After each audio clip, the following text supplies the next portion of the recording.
Hello, welcome everyone to the webinar today on engineering a sustainable food system as we celebrate World Engineering Day for Sustainable Development. So the World Engineering Day for Sustainable Development was proclaimed by UNESCO at its 40th General Conference in 2019. It is celebrated worldwide on 4th of March, mostly providing an opportunity to highlight engineers and engineering achievements in our modern world and improve public understanding of how engineering and technology are central to modern life and for sustainable development. We are pleased to present to you today the webinar on engineering a sustainable food system, supported by STFC Food Network and Royal Academy of Engineering, both brought to you by IntelliDigest.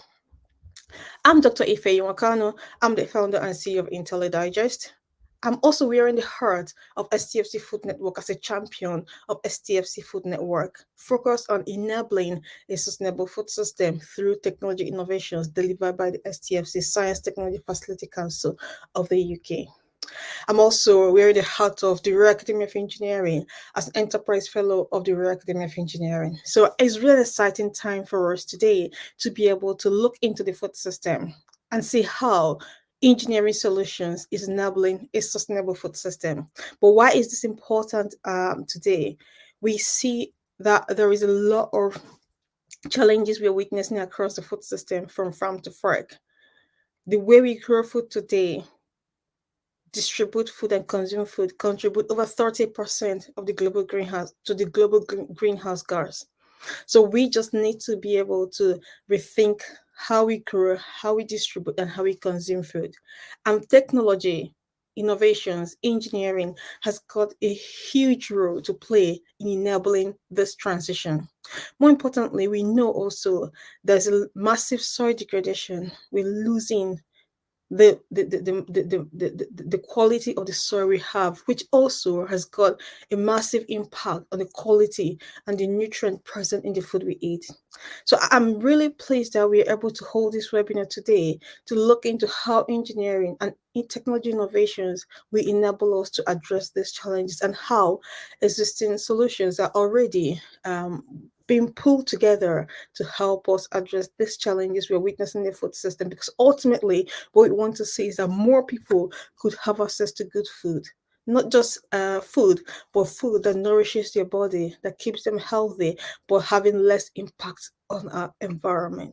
So, with this, I'm going to welcome Alistair from NMIS. So, Alistair Williams is the theme lead of food and drink at the National Manufacturing Institute Scotland, a place where industry, academia, and the public sector work together on groundbreaking manufacturing research to transform productivity levels, make companies more competitive, and boost the skills of our current and future workforce. Alistair is an experienced senior manager with a demonstrable history of delivering cultural change, improved profitability, and business turnaround across various industry sectors. Skilled in developing talent, fiscal control, health and safety, employee engagement, and delivering sustainable growth. With this introduction, I welcome Alistair to Progress. Thank you, Ife. A more generous introduction than probably I deserve, but kind words nonetheless. I've been working at MS, and we're identifying some themes to go over and really focus on. And one of the ones that particularly enthuses me is waste valorization. And that's what I'm going to talk about in the next 15 minutes. So I thought it was important to exclude what we're not going to speak about. Packaging, for example, is too broad a subject, really. With the sophisticated laminates that they can use and biocellulose and naturally grown cellulose and so on. I think that CO2 recycling is a bit too deep as well. The transport and traceability is huge. There's a lot of exciting work being done on blockchain technologies to keep the authenticity there. And everything that we do at NMIS is probably a bit boring for what we're doing here today. So I want to concentrate on the food chain from the farm from the farm to the fork, looking at our current and near future solutions, and then what NMIS can do to help. There are about 8 billion human mouths that need feeding at the moment. So again, quite an ambitious topic. One of the things that saddened me is that when the population of the planet stabilizes, and there's a lot of different opinions of what that number is going to be, the amount of food we need will double, and that's down to food waste. And I think that's something that we've got to grasp, that nettle. In such a broad subject, I'd like to focus initially on the egg production, on the dairy, and on salmon farming. For every 4 kilos for every kilo of farmed fish produced, they're fed 4 kilos of wild caught fish, puffins, gannets, that sort of food, sand eels and so on. Cows produce a lot of dung. That's typically seen as a waste and is dealt with in a very casual way. And depending on the soil and what's being grown, the farmers add between 4 and 7 kilos of nitrogen per hectare. These are big numbers. These are really interesting places where I ended up researching it for this presentation. So where is this so-called waste? Well, if we go from farm to fork, you've got the crops that are spoiled. We had a very tough growing season last year, and in Spain in the tomato sector, interesting at the moment that they had a very hot summer and a very cold winter, and their yields are significantly down. In the fish industry, they talk about morts. Typically, it's up to 20% of salmon that are lost in the sheep space. Between 0.5% and 1% of a flock are lost every year. You've got the harvest losses, and that might be seen as straw. That might be grain that's left in the field, or again spoiled due to poor storage. Then you've got the primary processing waste. That to me looks a bit like if you've got a raw material that's come in, you haven't managed the cold chain properly, or if it becomes apparent that there was metal contamination or even inefficiencies in the processing that doesn't get that sort of that meat off the bone, the grain off the stem. When it comes to our secondary processes, I'm thinking about the byproducts of what we're making, the yields and the processing inefficiencies. So barley and waste beers in the whiskey industry. In some foods, there is a cooking loss, and that cooking loss can be up to 20%. When you look at distribution and retail, controlling of that cold chain is quite a challenge.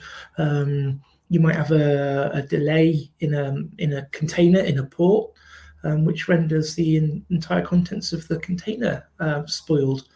You've got to rotate the stock through the store. You've got to rotate it through the distribution centre, and there's many chances there for degradation and loss to be generated. The research suggests that consumer losses are similar to all the others topped up with over-purchasing, short use-by dates, and poor storage. There's lots of reading I'll put in the end of this presentation. So up to now, it's all been about the CO2, and I want to look at the waste of the fats, the calories, the proteins, and the raw materials that go into that. 50% of an egg's carbon footprint, which is 2.7 kilos per dozen eggs, is embedded emissions. And significantly, those emissions are the imported soy that's fed to the chickens. And this whole bioconversion of cereals or arable products being converted into meat is a real hot topic. I hadn't realised that a 300-pound pig will be fed 900 pounds of feed. And that generates almost a little over a kilo per 113 grams of that meat. Cow methane is a delicate topic, and one of the challenges I found in pulling this together is we don't have a standard agreed format for what makes a kilo of carbon dioxide. So between 70 and 120 kilos of methane a year is released by one cow. So on a really rough calculation, it suggested that 10 billion meals are wasted. And if we take 500 calories a year, that's 5 trillion calories a year wasted. That's enough to feed 4.5 million people for a year. So I want us to change gear slightly, just slightly away from carbon dioxide and look at all the other parts of that waste stream that can be valorized. Our current solutions are landfill. Fortunately, more and more is being diverted from landfill into anaerobic digestion or composting. These are big plants that have to be built. They have to be fed. So with the anaerobic digestion, there are anaerobic plants in England that are being fed primary wheat in order to keep the cultures going, because they can't get enough of the spoiled food to feed it. So I'm going to contest that it's not waste. What we're making isn't waste. It can make the second generation of bioethanols that can power cars. They're looking at aeroplanes. Certainly, even Formula One are adopting a more bio-based fuel. The fertilizers and soil improvers that come out from black soldier fly farming or composting, these are important to help us with our addiction to chemically produced fertilizers. These have got slower release chemicals, that they're more natural when they're put into the ground. They're doing more than just pumping in, phosphorus or phosphates. The animal feed element, we in the UK, it's a 3.3 billion pounds a year market, and there's a company in the Highlands of Scotland that prides himself on making animal food fit for human consumption. It's a complicated place that we're working on. The oils and trace components that are contained in these product streams are essential and finite. So what is it then? If you look at recycling, it's an established brand. We all get what those three arrows mean. We can't use the term byproducts because that's already used and understood within our industry. And I'm going to suggest that we need to rebrand what waste is. Is it reprocessable products? Is it a circular product?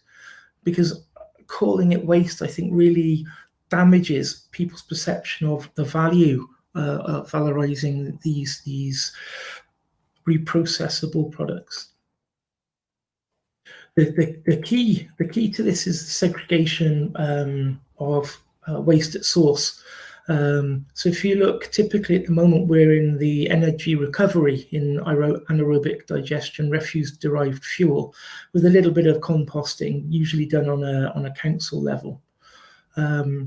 What we're going to see growing is this bioconversion into other forms of protein, or into the raw materials through the use of enzymes or chemical processings that will make the third generations of fuel, creating longer chain molecules that can be upscaled properly and really add value to the waste stream. It's not all doom and gloom. We've made a lot of progress. We're better at collecting the waste. We're better at segregating the waste. The methods that are coming to the table in the near future for converting waste are so clever and astonishingly smart. The chemistry is proven, the physics is well known. I think the supermarkets are trying to work on consumer education, and a lot of the supermarkets in the United Kingdom are removing their best before dates on products that don't need a use by or a best before. And the household waste in the UK is fallen 6% over 3 years. still 10 billion edible meals, but it's all going in the right direction.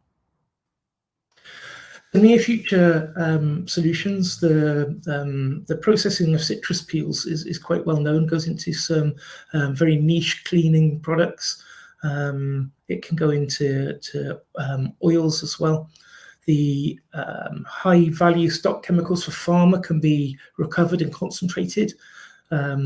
We've got the second generation biofuels where hydrogen can be cracked down on site, or it can be upscaled and made into bio crude with these really long chain molecules. The use of insect protein for animal food stock and better enrichment for those animals, I think, is one of the most exciting opportunities. And I know in the Netherlands, the black fly farming is certainly setting the pace in Europe. My only concern really is those miles, having large digestion plants, bioconversion plants. You've still got a lot of processing carbon miles that we need to address. I think the crisis in Ukraine has demonstrated how globally we are dependent on for fertilizers. The recent CO2 problems as well were caused largely by the lack of production as a byproduct in fertilizer manufacturing. I think as important, I think the jobs that are being added in new career paths, engineering and science is cool, and I think that we'll be adding really sustainable jobs into the job market. So what do NMIS do? We're here to de-risk these ideas. We can make digital twins of new processes. If you're looking for a factory in a box, we can model all of that. We're part of Strathclyde University, and our aim is to bridge that academic to innovation path. The 4G, 5G, Industry 4, these technologies, when you look at real-time automation reporting, supporting engineers in an augmented reality environment is really exciting. And I think with the machine learning, when it comes to mapping and managing these streams, where's the product located and how do we decide where we're going to put our conversion factory is exciting. So basically at NMIS, we're looking at the art of the possible and working with early stage innovators up to pre-production companies, de-risk and fund their projects. And with that, I'd like to hand back to Ife.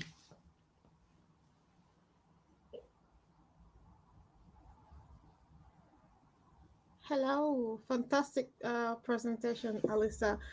Thank you so much for that insight. And I know that NMIS is doing a lot of work with the agri-food sector, looking at where different innovation could be applied to ensure that stakeholders across the food system can have a smooth transition to more sustainable solutions in the future. But so thank you very much. Great insight from you. Quite thought-provoking in terms of the amount of resources we use in producing food. Referring to the salmon, it's mind-blowing, getting to know all that, and I'm sure a lot of people must have taken a lot from that presentation. Thank you so much, really appreciate that. My pleasure, and thank you for giving me the opportunity to speak about it. Yeah, thanks. So we were pleased to welcome our next speaker, Mokani Moyo. Mokani, we're pleased that you're going to join us today. Mokani is a food chemist, molecular biologist by trade, and a postdoctoral researcher at the International Potato Center, CIP. CIP delivers innovative science-based solutions to enhance access to affordable, nutritious food, foster inclusive, sustainable businesses and employment growth, and drive the climate resilience of root and tuber agri-food system. Headquartered in Lima, Peru, CIP has a research presence in more than 20 countries in Africa, Asia, and Latin America. CIP is part of the CIGR organization, and we're very pleased to have Mokani talk to us today about the innovations they're working on and how that is enabling a sustainable food system. Welcome, Mokani. Thank you very much, Ife. I hope you can see my screen. I think it should be coming up. Yep. Do you want to put it in presentation mode? Okay. Fantastic.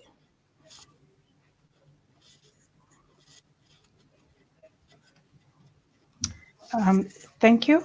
Welcome, everybody. Thank you, Ife, for that introduction. My name is Mokani Moyo. I'm a postdoctoral fellow in food chemistry with the International Potato Center. I'm based here in Nairobi, Kenya. So the title of my presentation is Processing of Shelf-Stable Sweet Potato Puree in Kenya. This is work that we have done in collaboration with a project that is funded. Sorry, I hope it is okay. Are you able to move the slides for me, kindly? Yes, thank you. So this is work that we have done in collaboration with a private partner based here in Nairobi, Kenya as well. So just to give an introduction to my presentation. So this is a webinar on engineering a more sustainable food system. And in order for us to effectively engineer a sustainable food system, we first need to understand the context in which the food system exists.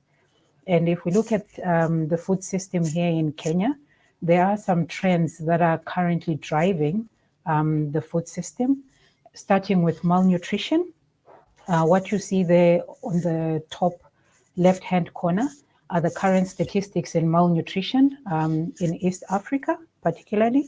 And at the bottom there, you will see the graph that shows the trend line that shows that in Kenya, more than a quarter of children under the age of 5, which relates to about 2 million children, have stunted growth.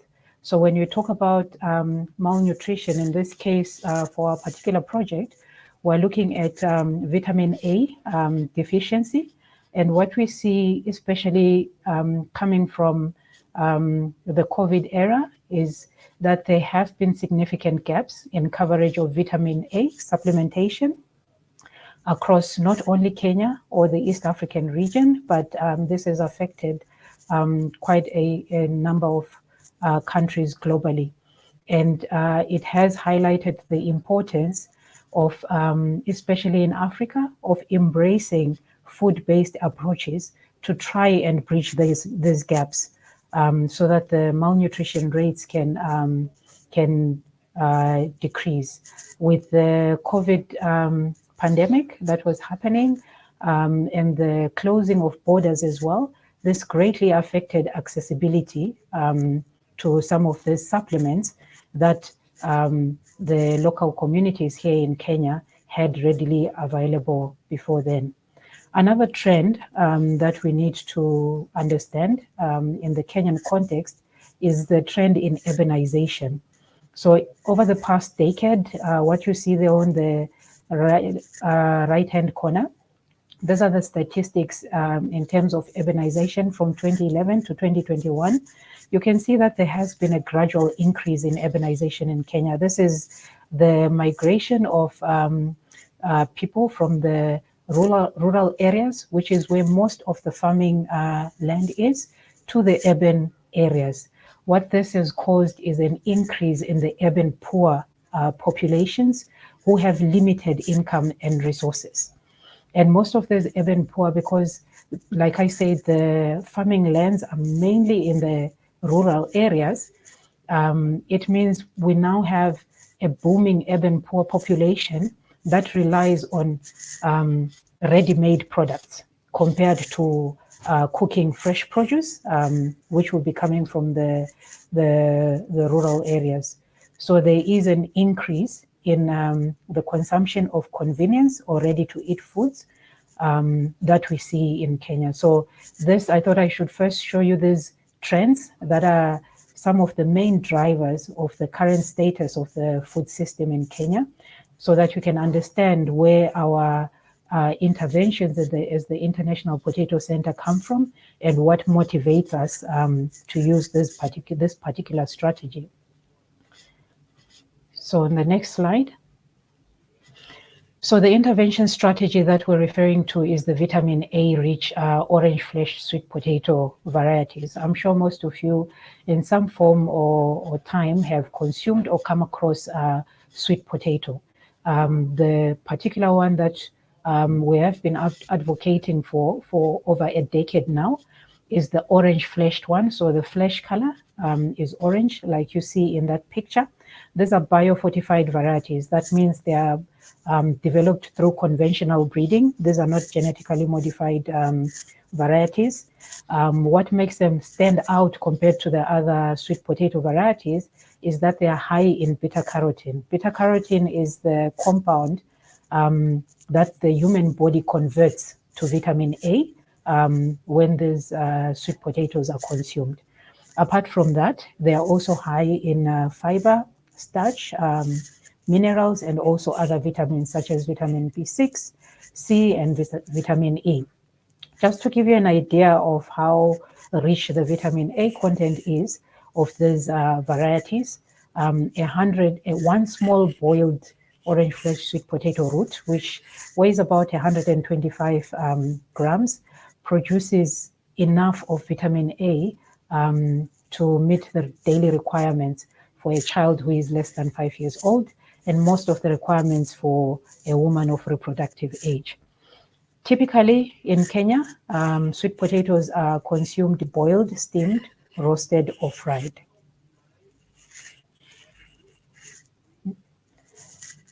There has been commercialization of OFSP value-added products. Like I mentioned in the introduction, that we have quite a booming rate of urban dwellers here in Kenya who are more interested in the ready-to-eat products, which means there are less chances of them buying sweet potato roots and boiling, but they would be more willing to consume foods that have sweet potato in them, provided they do not have to cook them or prepare them first.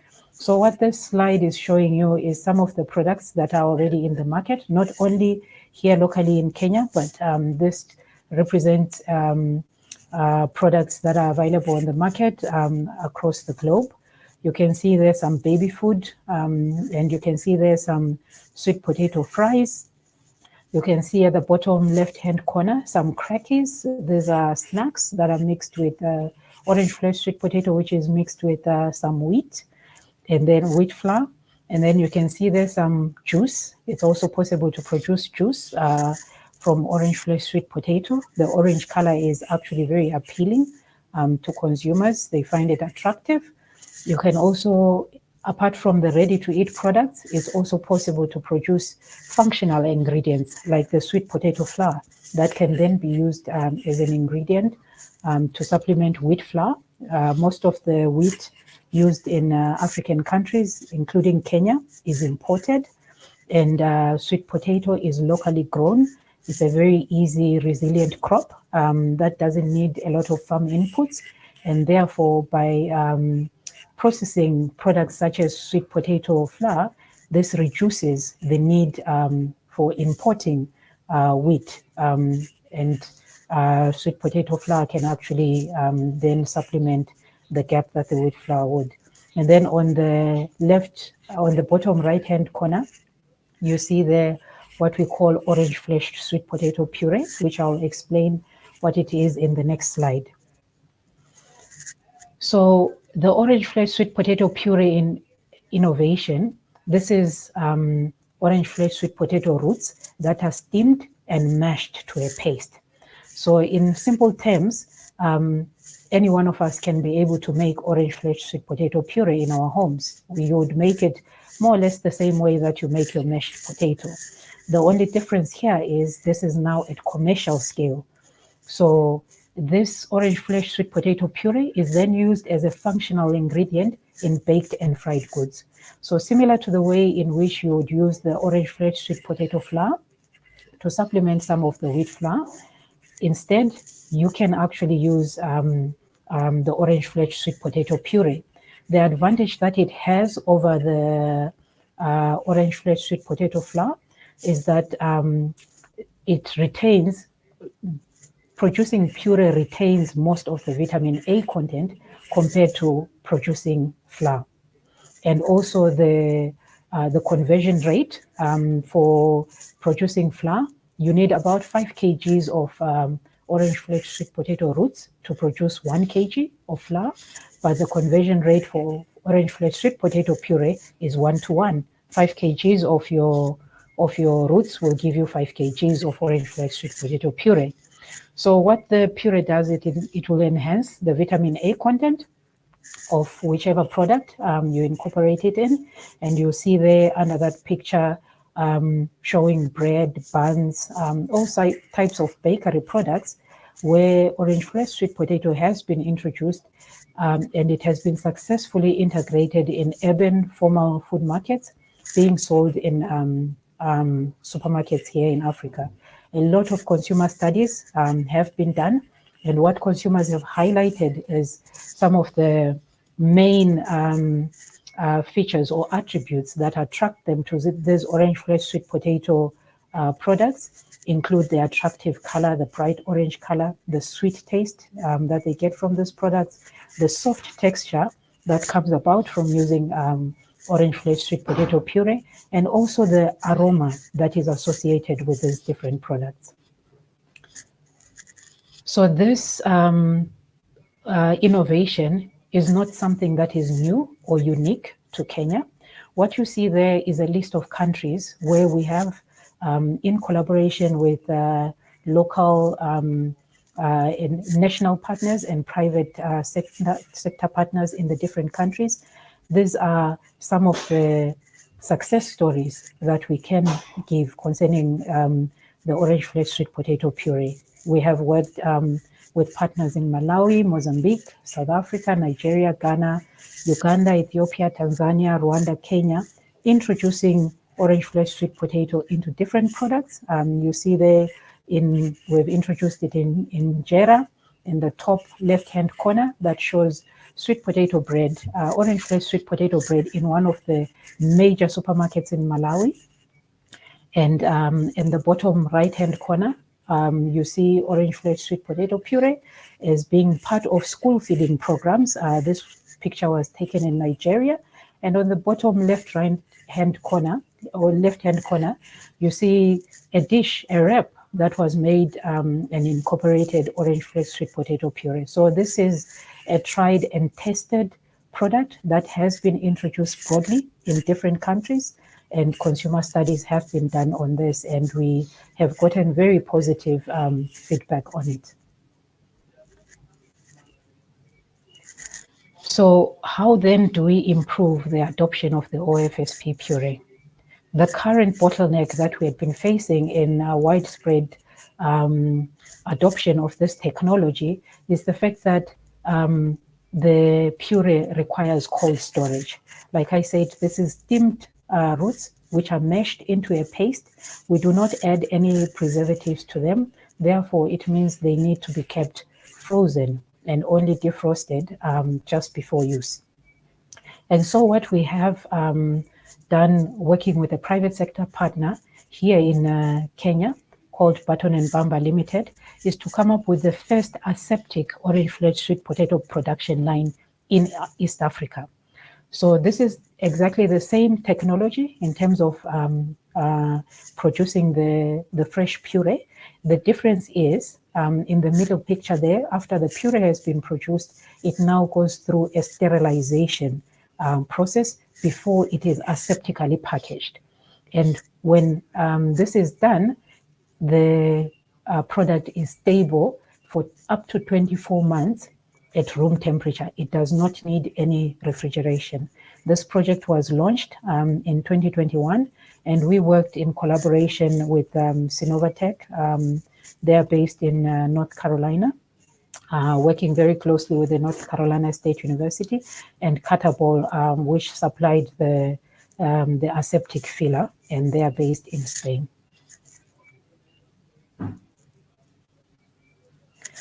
And what this these two diagrams are showing you is how the process is done in very simple terms. So you have your raw product, which is your puree. The product goes through sterilization, and then you have the package as well, which is also sterilized using the filler. And then the two come together, fill, and you seal, and you have your shelf-stable product. Of course, the main issue is always what is the effect of incorporating the sterilization process on the retention of the nutritional components of this final product. 92% of the vitamin A, which is in the fresh puree, is retained post-sterilization. 93% of the vitamin C is retained. 93% of antioxidants are retained, and 86% of the anthocyanins are retained. So if you consider the benefit of having an aseptic shelf-stable product in comparison with the very small margins of the loss in nutritional composition, I think we can all agree that this is the way to go, because in this way, this project can be disseminated even to the resource-poor regions where they do not have stable electricity, for example, and therefore cannot afford cold storage for this highly nutritious product. Next slide, please. So how does the aseptic orange-fleshed OFSP puree production benefit the value chain as a whole? So from the producer benefits, the large volumes, when it comes to aseptic OFSP puree production, there are large volumes of the roots that can be processed in a day compared to the fresh puree. This, of course, is a huge plus for our farmers.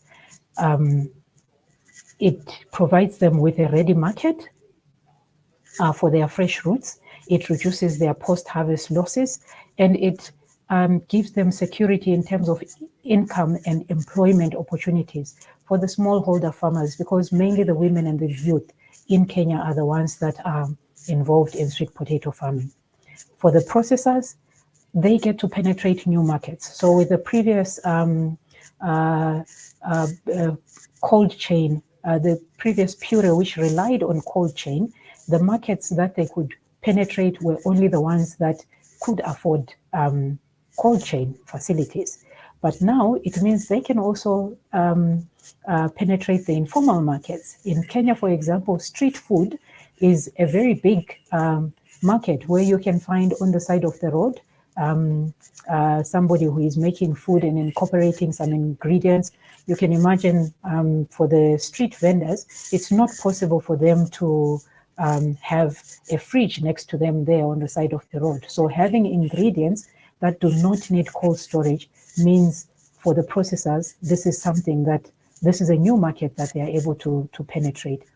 As I mentioned earlier, for the processors, they can introduce their market, their product to new markets, and it's also much, much easier for the product to be integrated into school feeding programs when it does not need cold storage, because the schools do not have to worry about where they are going to keep the product and for how long before they use it.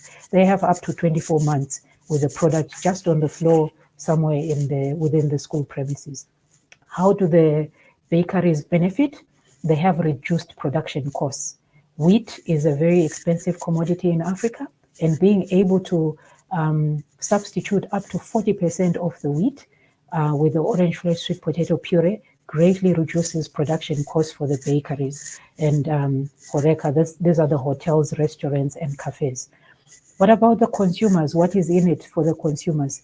It significantly improves nutritional value of baked and fried products. So instead of just eating plain white wheat bread, they can now have vitamin A rich orange flaked sweet potato bread. This bread will have a reduced amount of added sugar and fat because the sweet potato has sugar in it. The bread will also, or the baked and fried products will also have high fiber, low glycemic index, and have a natural colorant instead of having artificial colors added to it. And of course, looking at it from a national level, how does this benefit Kenya at a national level? It helps to fight vitamin A deficiency by increasing vitamin A in the final products that are normally consumed on a day-to-day basis by communities in Kenya. As we know, vitamin A deficiency affects the growth, the immunity of young children, has been associated with child blindness and mortality as well. So from this, you can see that along the value chain, there are quite a number of benefits for different actors, not only in Kenya, but also in any other region that produces its own sweet potato. Next slide, please.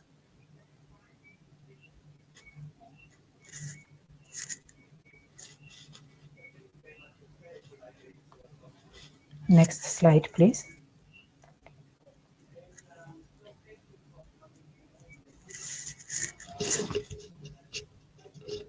Yes, so in conclusion, in sub-Saharan Africa, particularly in Kenya, malnutrition increases despite the global decline. So global rates are reducing, but if you look at a country by country basis, you will see that actually in Kenya, especially when it comes to vitamin A deficiency, there is an increase, and COVID has of course played a very big role in this. It is important that we improve the supply of healthy foods and building healthy food environment for the local communities in order to shift this trend. And there is an urgent need to target the vulnerable populations. These are the poor populations in the rural areas and the low-income peri-urban dwellers that have moved from the rural areas and actually contributing to the evolving urban food systems that we are currently seeing. The aseptic OFSP puree innovation, it is a viable and sustainable game changer. Food and nutritional security in Kenya and beyond is possible if we look at food-based approaches to curb our vitamin A deficiency using affordable and locally available crops such as our sweet potato. We currently have high production volumes of this, mainly because sweet potato is a highly resilient crop that can grow with very minimal farm input. And therefore, it is possible for us to meet growing demand for ready-to-eat foods in urban areas that are highly nutritious.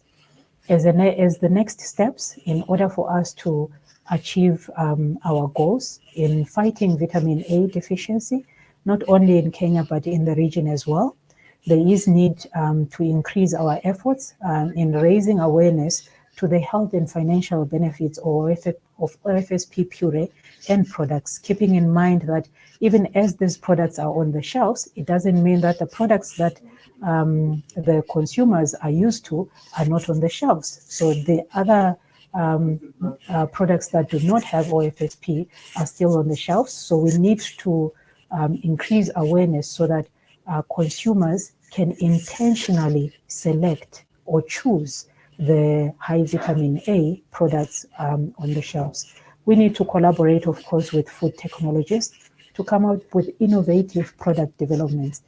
Consumers are easily swayed in most cases by new products coming up in the market. They are interested in those. So if we work with food technologists to understand the new trends, the new preferences for consumers, and then incorporate the vitamin A rich OFSP puree in these products, this could be one of the avenues in which we can get the product to be consumed on a wider scale and adopted. We also need to penetrate new markets for the products and also continue with our collaborative efforts with private and public sector entities. Thank you very much. Well, thanks so much, Makani, for such insightful presentation. So much information there, cutting across health, technology, getting the right nutritional value from potato. We've had a lot of questions in the chat waiting for you. I'm hoping that you can get through all of them, or else we'll have to put you across the contact. But yeah, thank you very much. It's really worrying and concerning that the number of stunted growth in children, or the level of stunted growth in children, and what we really need to look into diverse nutritional uptake to be able to cushion the impact this lack of nutritious food could impact on our health. So thank you for bringing that to the limelight in this conversation, and really appreciate you. Thanks. So with that, we'll be introducing the next speaker, who is Professor Sonal Chowdhury.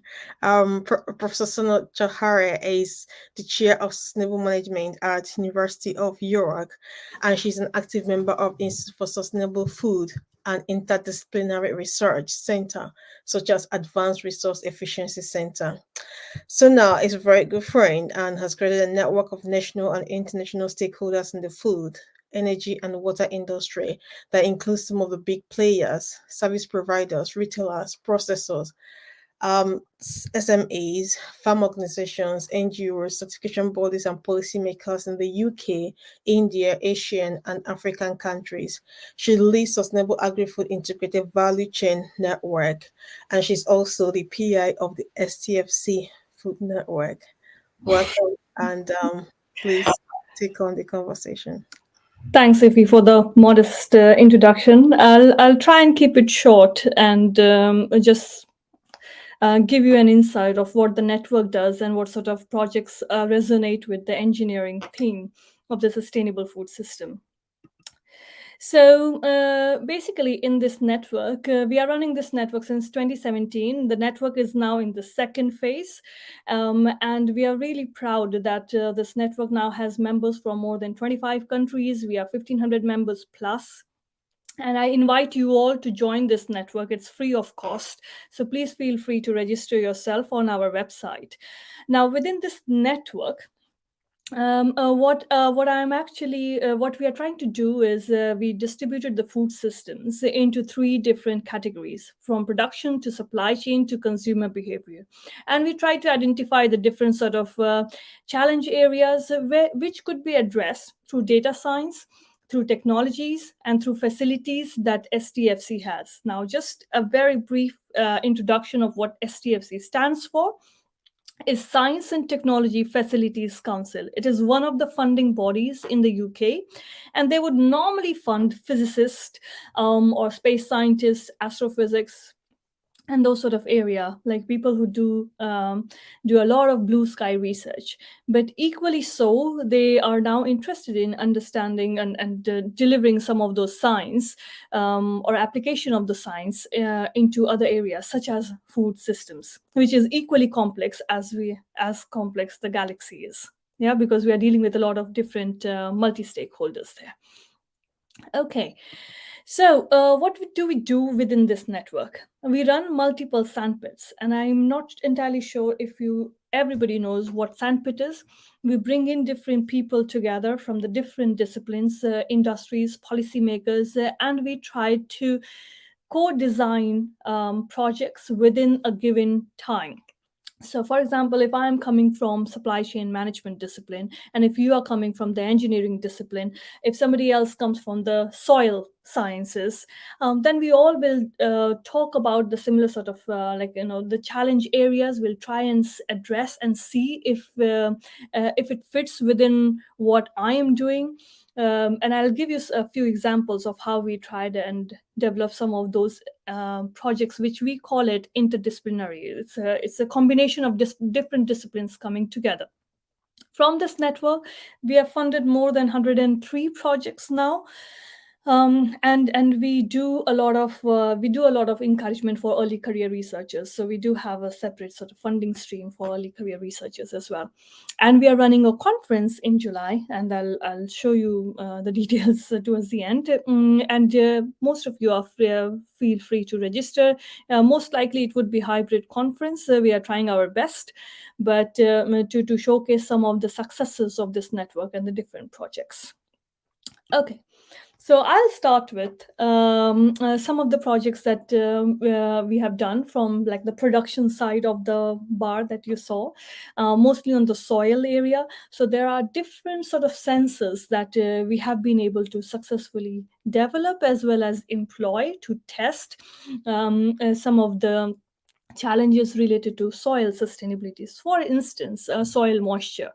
So again, these are the moisture probes which are developed through the scientists who would normally not work in the food area. They would work in the physics related area, but these are very new, low cost cosmic rays moisture sensors to support flood management decisions in regenerative agriculture. And this can be applied anywhere in the world, literally. At the moment, we do have them deployed in Newcastle University up in the UK. And there has been all the benchmarks and what sort of sensors would actually work, the wavelength, what sort of wavelength would work and everything. So this resulted in the second round of the project, which is a little bit bigger now, and it is also looking into the deployment in the other sort of areas. Okay. Similarly, we have other sort of sensors like hyperspectral infrared imaging for precision soil moisture mapping. And again, it is using different type of wavelength and different type of lights and different type of how do you say sensing platform to again look into the soil and map it really well. So this has been done in Durham and Leeds University here in the UK. And again, they all will be available hopefully sometime soon, because at the moment the TRL level, which we call it as technology readiness level, is a bit low. It is not up there in the market, but these are the things that has been developed through the different projects that we have funded. And now we are hoping that through the larger grant projects, they should be up in the market and with a higher TRL level. Okay. The other robotic sensors that again this network has developed is like a multi-sensor agriculture robot for soil. This is again up and ready, and what this is going to do is the sensor is a part of farm digital twin. So again, they analyze the different sort of ingredients within the soil, which would be helpful for sustainable agriculture and would be helpful for the farmers to take a decision on their cropping patterns, on what they need to sow and where they need to sow and how they would need to sow it. And this is a robotic sort of sensors, and it would be powered by machine learning and AI to give the decision to help with the decision making for the farmers. Again, this is a different type of sensors. It's applied on drones, so UAV based remote sensing. We fly them, and this has been tested in northern Thailand. So we fly them across the field because to look into the different sort of crops and their well, predict their yield, predict their how much we'll get from this crop in the few months time. So for example, corn, it must be processed within 24 hours of harvest. So harvest processing optimization, when do we need to exactly harvest them, is a very critical to limit the waste on farm. And this enables them for again a good decision making of when the corn would need to be processed, because with the drones you can fly it all across the field and you would know which batches needs to be processed when. Okay, so this is again something that is very helpful for farmers cooperative in northern Thailand. Then this is again different drone type of sensors, UAV sensors to identify the coffee leaf rust. It is a worldwide fungal disease, which has a potential devastating impact on coffee production. And especially with the hill farmers, they are unable to afford fungicides. So early detection of these rust and removal of the infected trees are critical. And again, such UAV type of multispectral image data analysis coming from the drone helps them to make that decision, to take that decision. So these are mostly at at farm level sort of interventions. Now, we have also worked with several different other projects, and I'm going to give you a few more examples here. Mostly looking into, we have worked with policymakers here in the UK, and many of those policymakers are actually coming from Food Standards Agency, which are responsible for inspecting the food and making sure that the food that we are consuming here in the UK is safe for consumption, especially looking into the meat area. So we went through the different sort of factories to understand the inspection processes. And then we identified that there are several different saving opportunities in terms of the resource efficiency that can be offered, and the different sort of sensors that can be used, different techniques that can be used for inspection, so you don't have to do quite a lot of intensive invasive inspection. So we created a digital twin for FSA colleagues, where they can actually see how the staff are placed along the lines of inspection, how the different sort of technologies are helping them for inspecting certain diseases. And then during those projects, we also came across that it would be helpful to work with the business organizations, the food business organization, to look into their resource efficiency and energy efficiency. And at that moment, they mostly have the data at the factory level. So they don't know what decision to take and how to take that decision for reducing the resource efficiency, and for reducing, like, let's say, water use, or for reducing and the energy use. And these days we are hearing quite a lot about the net zero strategies, net zero actions. But if you don't have that level of data granularity of how much each of your processes are using energy and the data, then doing the things at high level is of no value, or is of less of a value. So we are now in a process of employing specific sensors at the different processes, which can give you the real-time data of the energy consumptions, of the water uses, and then you can take an informed decision of how to reduce it and when to reduce it. So this is an ongoing project after this digital twin project, which is again looking into the data granularity, using data analytics to make informed decisions for net zero. Then coming to some of the other projects related to cold chain. So we had a work, we have actually 3 projects in India, Kenya, Uganda, looking into the fresh food produce, so from tomatoes to fishes. So this example is from India. This is how generally the fresh food, especially tomatoes and all the other, like, softer food, food and fruit, vegetables and fruits are carried through different colored crates. And the temperature, the ambient temperature, if it is 40-45 degrees, the shelf life is not more than 24 hours. But the farmers don't get enough value of their produce if they have to sell it in 24 hours, because that results in a distress sort of selling. So holding life is a really important parameter for making sure that there are less amount of losses in the supply chain.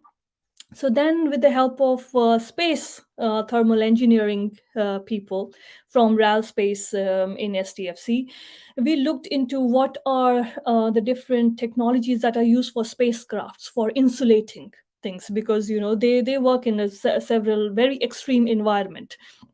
and we don't need that of a precision for the food systems. So again, looking into that, we came up with several, like, if we are using multi-layer insulations, different movable louvers, then we should be able to help farmers in order to, like, insulate their products for quite some time. And the days that we came up with was that we can increase the shelf life from 24 hours to 6 to 7 days, which is enough for them. That's enough buffer time for them to sell their produce at the pace that they would want to sell. Okay. Just very quickly, I'm conscious of the time. We do have a couple of places remaining for early career researcher internships. Do log in to our website to find out more information. You all are welcome to apply if you are early career researchers, and we will be launching our registration for the conference soon. So I'm looking forward to engaging with many of you in our conference. Thank you, guys.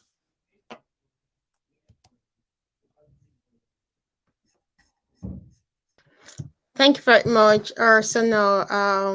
Always very interesting in learning more about the diverse work that STFC is, or STFC is supporting the STFC Food Network to be able to deliver within the food system. So thank you for sharing that with us. I'm sure there's a lot that people on this particular webinar will pick up from in that presentation. So with that, we're moving into the panel session. I know you need to leave, Sonia, but I hope you stay with us at least for the first 30 minutes of the panel session to be able to take some of the questions that has come through in the presentation. So do you want to bring everyone on board? Thank you. Well, thanks for the presentations, and very, very thought-provoking in terms of the key areas that you touched on. And we've had some comments, some questions coming through.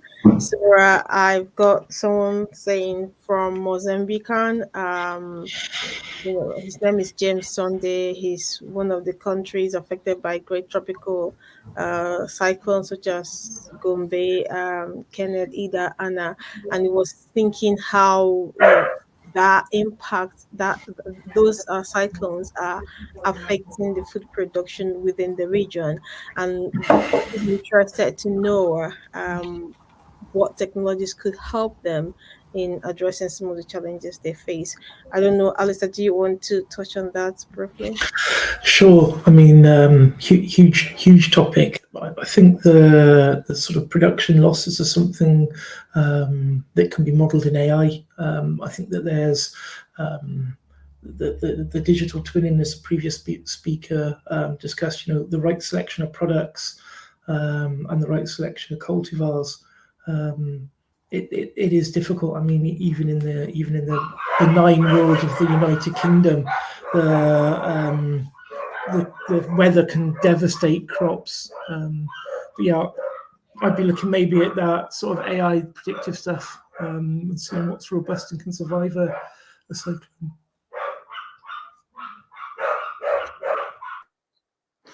It's fine. Anybody want to buy a second-hand cockapoo? It's cool. It helps with the conversation. Yeah, I'm sure definitely artificial intelligence, it will play a massive role in addressing such challenges, or rather giving insight to farmers on what to expect and how to mitigate that and work towards solving that. So I think definitely climate information, data, weather information would definitely be a great resource in the hands of farmers as we navigate through the climate change issues that we have. Fantastic. I will try to take as much of the questions, but there are quite a lot of questions coming through. So if your questions are not answered, we'll try to get back to you.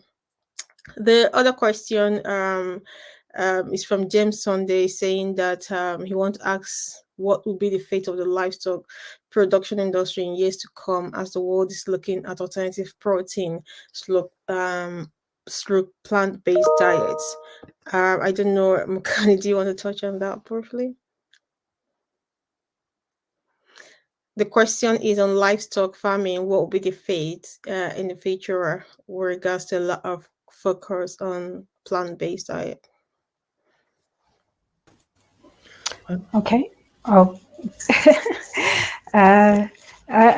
well, when it comes to particularly with the work that we're doing on sweet potato, so we're actually working very closely also with farmers who are practicing livestock production. In the African context, most of our small scale farmers in the villages, they actually don't only grow the food crops, they also keep livestock as well. So in the production of puree, when the peels are removed, this actually contributes towards food for the livestock. So by concentrating on these resilient crops that are managing to survive despite climate change, we're not providing solutions in terms of providing food for the human consumers, but there is also food for the animals, for the livestock as well. So it is actually benefiting both. So I think Alistair also wanted to add something. I mean, McCartney, that's a wonderfully balanced response. It's important to recognise that the food chain needs to be balanced, because the animals do more than just make meat. You know, they help with managing the environment. You know, the byproducts, as we spoke about, are really, really important. But doing it in a more sustainable way. You know, maybe genetically engineering the biomes of gut bacteria to reduce methane production.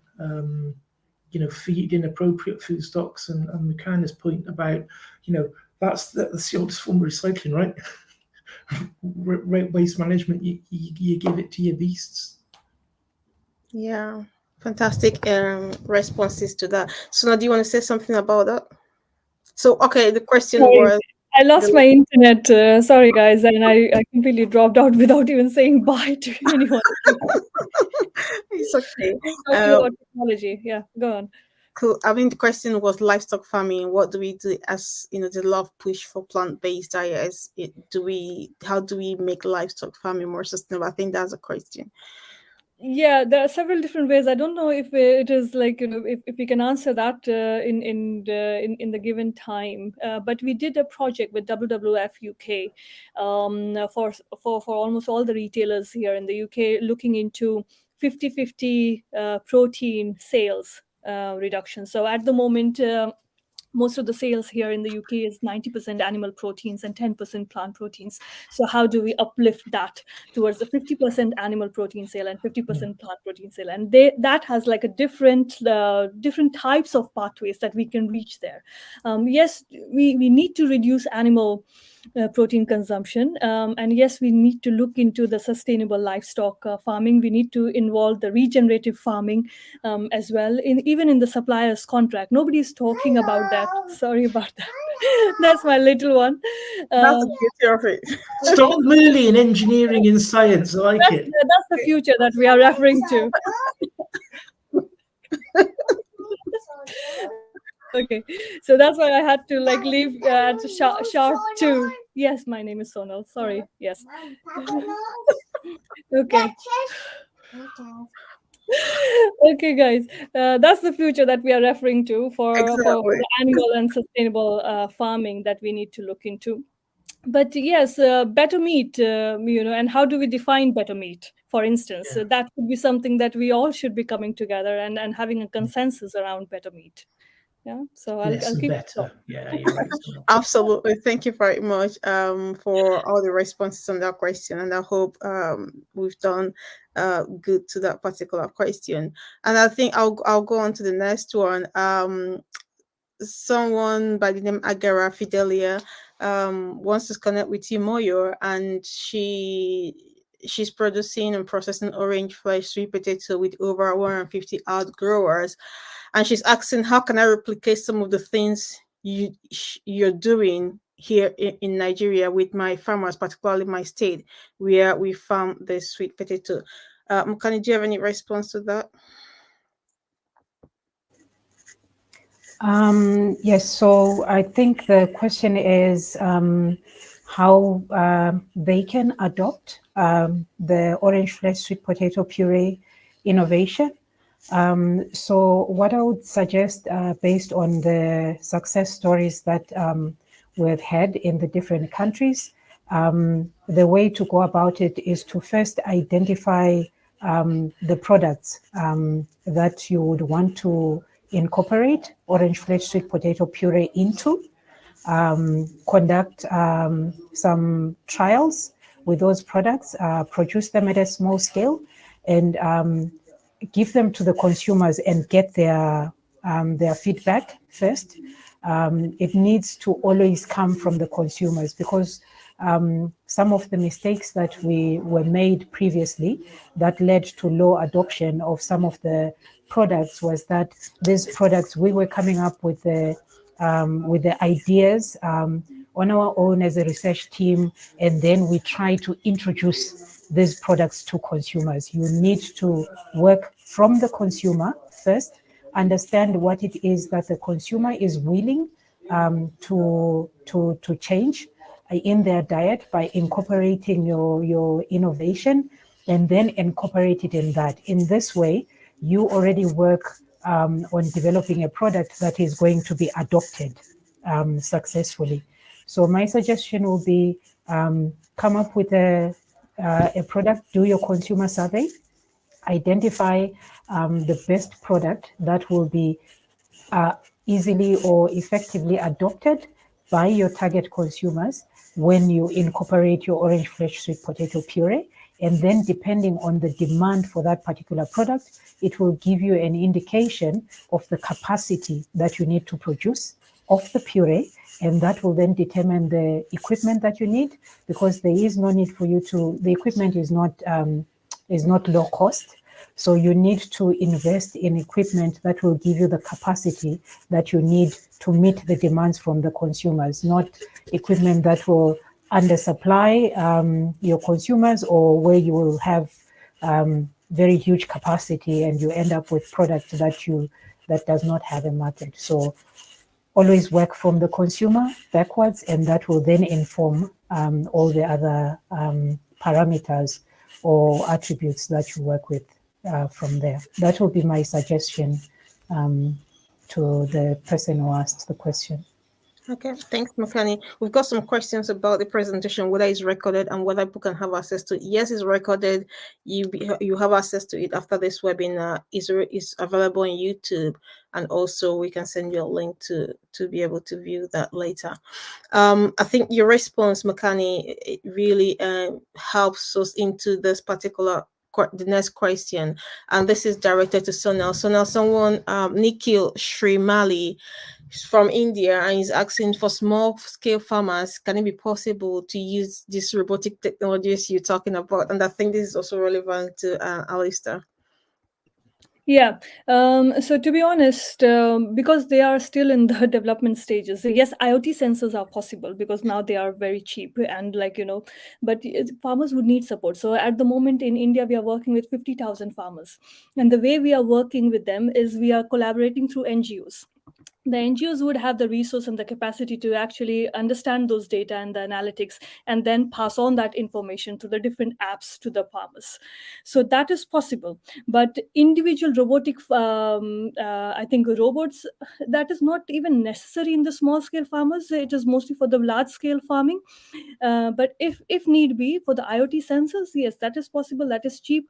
The only thing would be the data analytics and the AI that goes behind, like analyzing those data that is captured through years and years and years.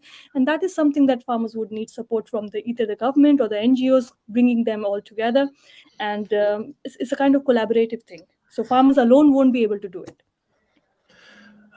We've been looking at the sensorization, as Sonal was saying. One of the personally quite interesting things is the low code, no code sensors. This is phenomenally exciting. I think Sonal's right when referring to the robotization. It sounds enticing, but it's so difficult to make work. You need the right end effector, you need the right transportation, drive systems, and that's before you get into the data analysis and AI. But I do think that if the example you gave about the catastrophic weather with low code, no code sensors, you effectively draw the dashboard. You can monitor humidity, you can monitor air pressure, you can monitor temperature, and there's so much that can be done on a really practical level now. Well, and also, can I just add one more line? And robotic sensors are really good at where we have labor shortages. And many of the developed nations where we have large scale farmings and labor shortages, they would be perfect for that area. Great. Thank you very much for all your responses. I've got another question. Sorry for you. So now, and I think it's relevant for Alistair too, and for Makani, because people are interested to know your network. How do they join the network? Specific question: do you provide any scholarship? STFC Food Network. Do you provide any scholarship to support research? Are you currently in East Africa?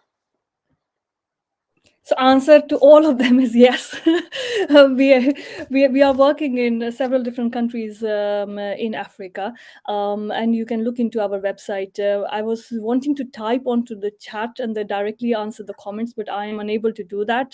But if you can pass on the information related to the website. It's www.stfcfoodnetwork.org. If you just log into the website, there is a join us page.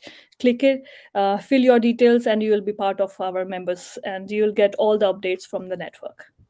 Fantastic. And there are 2 remaining early career researcher secondment fellowships. Okay, cool. Alistair, I'm sure NMIs they've got their own membership. It may not be globally, but at least the SBIT stands for Scotland, so it's a National Manufacturing Institute in Scotland, and we work along similar lines to Sonal, where you've got the technology readiness levels, and we're working with university partners, we're working with commercial partners. There's a lot of work we're doing with Siemens, Beckhoff on sensorization and how we deal with that.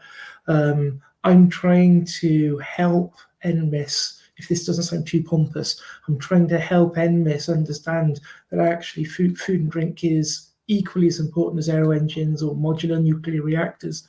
I think it's more important, but you got to give a bit of a space, haven't you?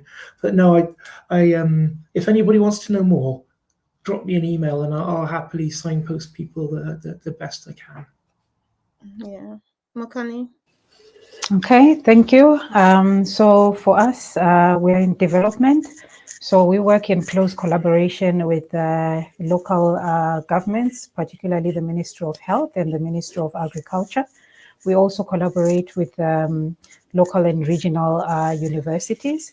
So in terms of the work that we do with the local and regional universities, that's our contribution to capacity development. I wouldn't say specifically that we offer scholarships, but rather we provide a platform on which students or researchers can utilize the facilities and the networks that we have in their different research. And then we also collaborate with private sector companies like the one that I mentioned, where the ones who are now the leaders in producing the aseptic orange flake sweet potato puree. We collaborate with them on different projects as well. So yeah, that's how we collaborate with different entities. Yeah, thank you very much. And I think that your response answers most of the question, because a lot of people are very much interested in the sweet potato. They want to know how they can get the seeds, how they can get funding support, how they can grow it, because they felt that being spurred to get involved and engage with it, just because of how you have elaborated on the nutritional value and also the work that's been done to ensure that the application can be diversified into different things. So people are quite excited about that and they want to learn more. I'm sure if you're happy for us to pass your details, a lot of emails will be hitting your mailbox after this event. So Please do. hopefully that will cover most of the questions that people ask around that. And I think it's been quite a very interesting conversation. So I've got Abdul from Ethiopia, and he's trying to ask, question around mixed more agricultural farming and how we see that evolving for the future. So I don't know if anybody want to make any comment on it.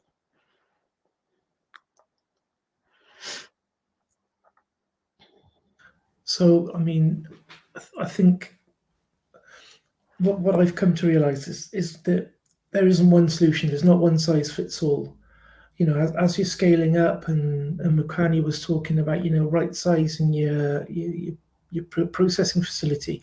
That's where Sonal's digital twinning changes the world. That enables you to use virtual reality to show people what can happen, and then augmented reality to show them how to keep doing it. And I think that it's complicated, right? But the basics are, if you know what you want to do, there's plenty of people out there that can walk that path with you. I don't know if that answers the question or not. Yeah, absolutely. I think it does touch on the question. So I don't know if Sona and Mukani want to make a comment about that too. I think Alistair hit it rightly.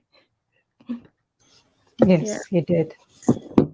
Okay. I'm not sure whether I'm missing any question, but it's been great to be part of this conversation. And I don't know if you have any last minute, just a 1 minute final comment for our participants. Yeah, I mean, they have been great, very engaging, and I'm already seeing a couple of questions. Maybe you can direct me it can be directed to my email, and I'll attempt to answer that. But yes, it has been very engaging, very lively audience. So well done, and thank you for supporting us. Yeah, thank you. Thank you also for this opportunity.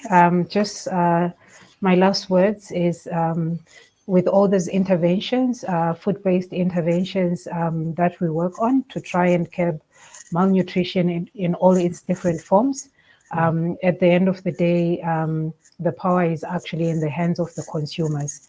It's them who need to be open and adopt these new innovations, which are highly nutritious options to what is currently on the market. So my request to the audience today is just help us to spread the word, spread awareness out there on the importance of embracing these highly nutritious products that are out there that are meant to curb the malnutrition that we face in Africa. Thank you.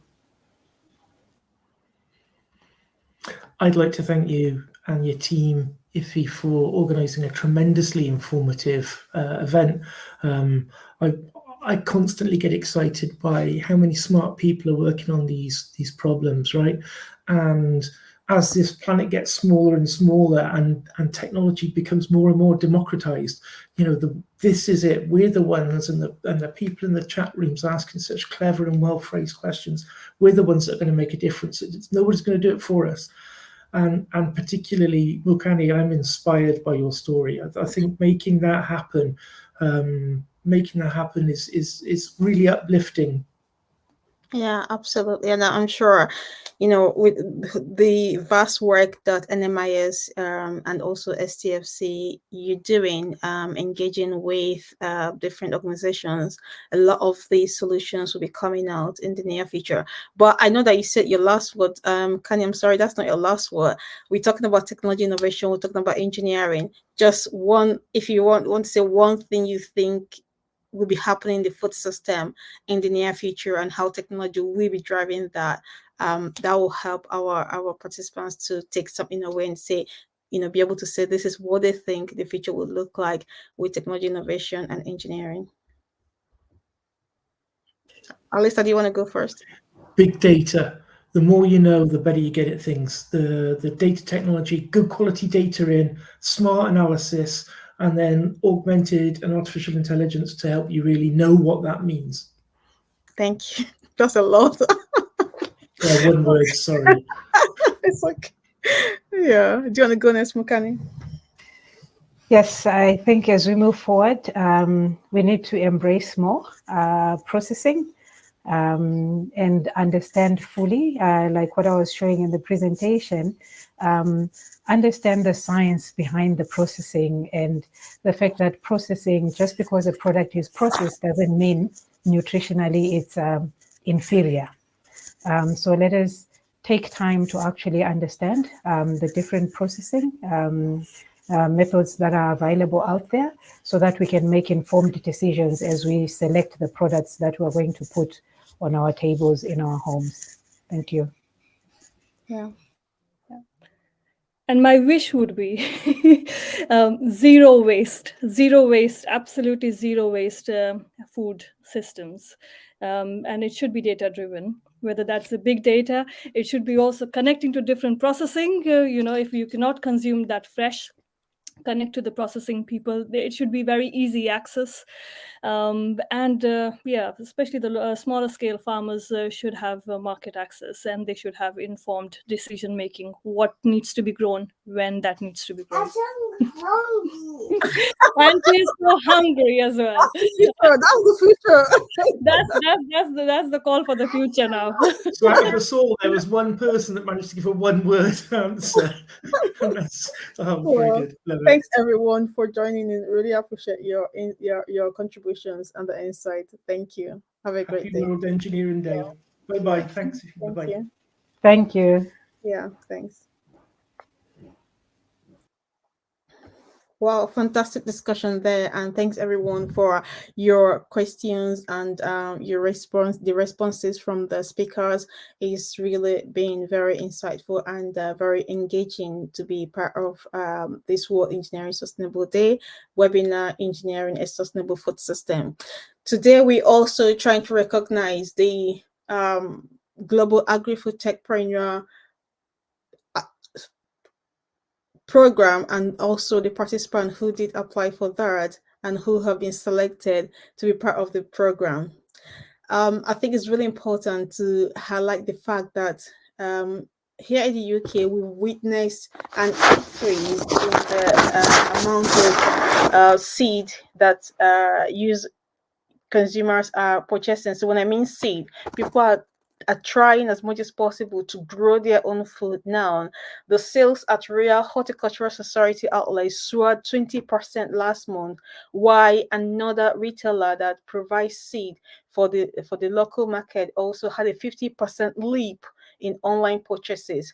This is very much linked to the fact that major supermarkets have limited number of vegetables such as tomatoes, cucumbers, peppers, and customers can buy limited quantity of fruits and vegetables within the strategy. So there is huge impact of the challenges we have in the food system on the availability of food on people's plates. So we can see that we're having challenges with the global supply chain with regards to food, and we want to ensure that we will be able to feed ourselves in the future, as also looking at the number, the forecasted number of the population by 2050. We need to do something very urgent to ensure that we have food available to people, that more people can have access to good food, and not just food, but access to good food that is healthy and helps to build their immunity, helps to keep them well fed, and also help not have any impact on the environment. So this is really an important area that we need to focus on the food system.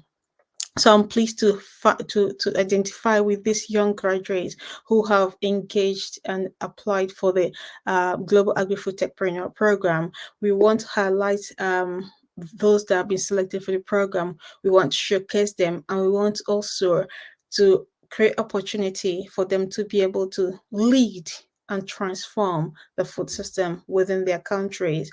And this is what the Global Agri-Food Techpreneur program is set up to do. We are very grateful to our partners, Scottish Edge, Royal Bank of Scotland, and STFC Food Network, who have supported us in the program. so that interlineages can successfully deliver this global Agrifood techpreneur program to the benefit of these young graduates who are enthusiastic and very keen to see a change within the food system. So with that, we will go into the showcase. So please stay tuned and try to see who are these people, and also you will get to learn more about what they're doing as we kick off the program by May. So we'll keep you informed and updated. Thank you.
Well, thanks to everyone that was able to put in the application for the Global Agrifood Techpreneur Program, and congratulations to everyone who had been accepted to the program. We'll be working with you in the coming months to develop your capability and also support you as you lead the food system transformation in your country. IntelliDigest is very excited to be able to support you in your journey.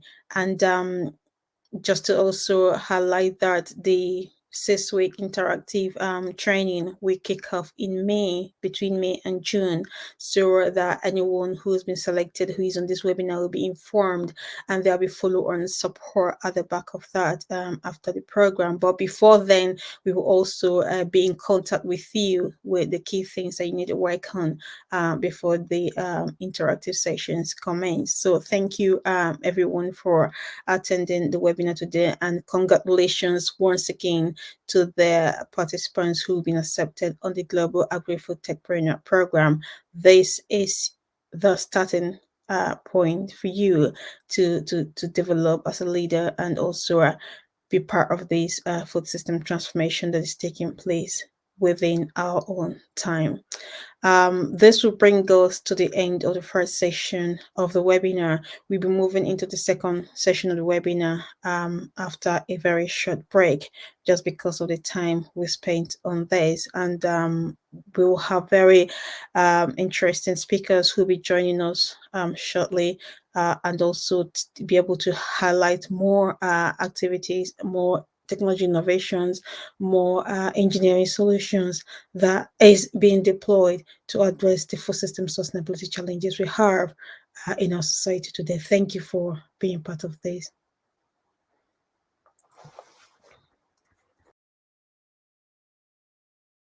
Today's food systems are complex, leading to a series of sustainability challenges affecting millions of people, like food waste, unsafe food, food insecurity, malnutrition, and obesity. So are you ready to take direct action? If so, then the Food System Sustainability Program might be just for you. It includes online masterclasses where you can learn about new trends and tools, monthly mastermind sessions where you meet and solve challenges with others, and the Food Industry Sustainability Index, with which you can check your sustainability profile so you can take positive action. Become a member today.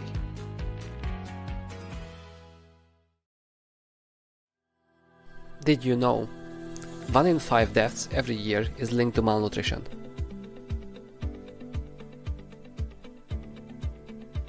Agri-food production systems contributes over 30% of global greenhouse gas emission.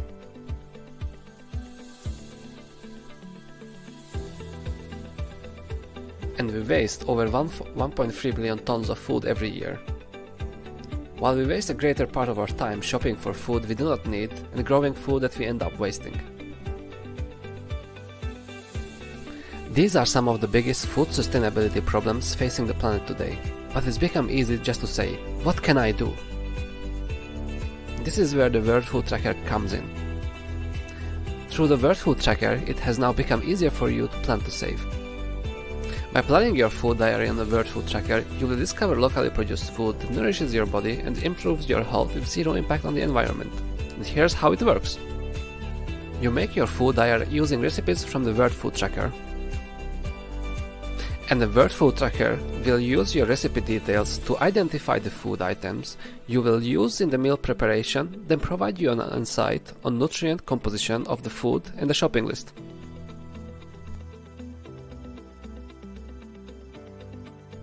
Through the Plan to Save campaign, we work with local food producers to ensure that food is produced sustainably.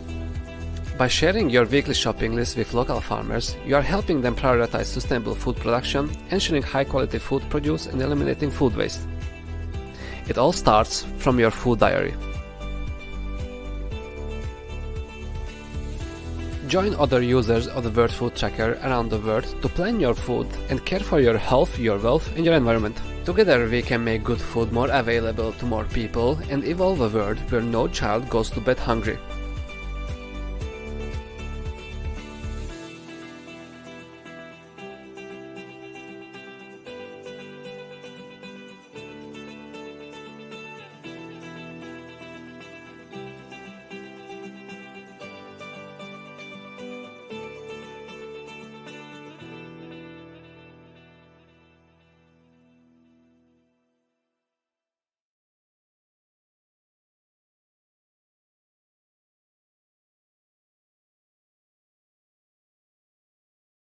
Today's food systems are complex, leading to a series of sustainability challenges affecting millions of people, like food waste, unsafe food, food insecurity, malnutrition, and obesity.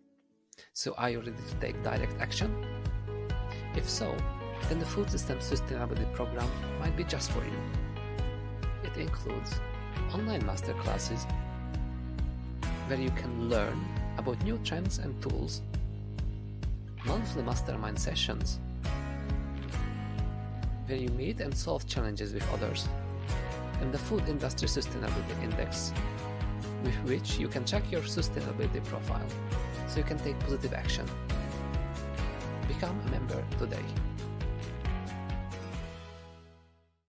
Today's food systems are complex, leading to a series of sustainability challenges affecting millions of people, like food waste, unsafe food, food insecurity, malnutrition, and obesity. So are you ready to take direct action? If so, then the Food System Sustainability Program might be just for you. It includes online masterclasses where you can learn about new trends and tools, monthly mastermind sessions where you meet and solve challenges with others, and the Food Industry Sustainability Index, with which you can check your sustainability profile so you can take positive action. Become a member today.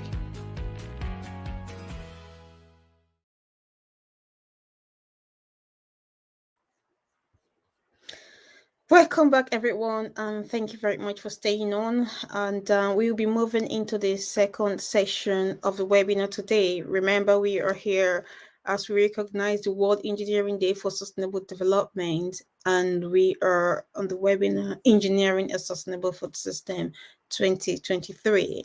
And I will be welcoming our first speaker in this session, Melina Zempila. Dr. Melina Zempila is a research scientist at Science and Technology Facility Council, UKRI. Melina is a physicist with 10 plus years of expertise in UV and global solar radiation, radiative transfer modeling, and calibration of solar instruments. She also has impressive academic achievements from Aristotle University of Thessaloniki and Colorado State University as a researcher. Welcome, Melina, and please go on with your presentation.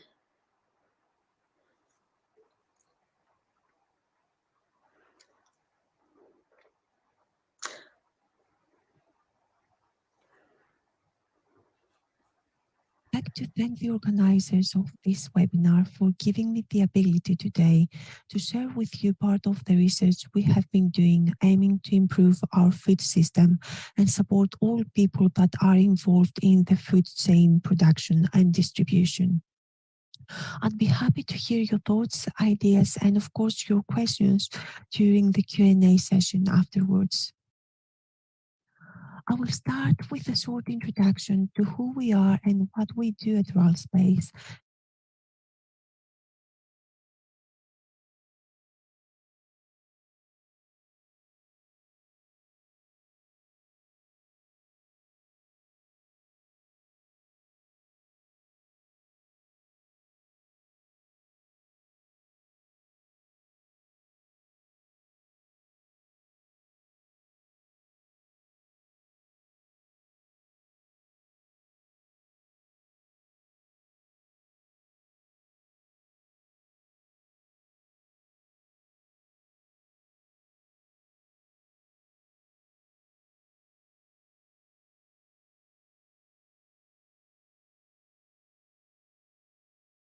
During the Q&A session afterwards.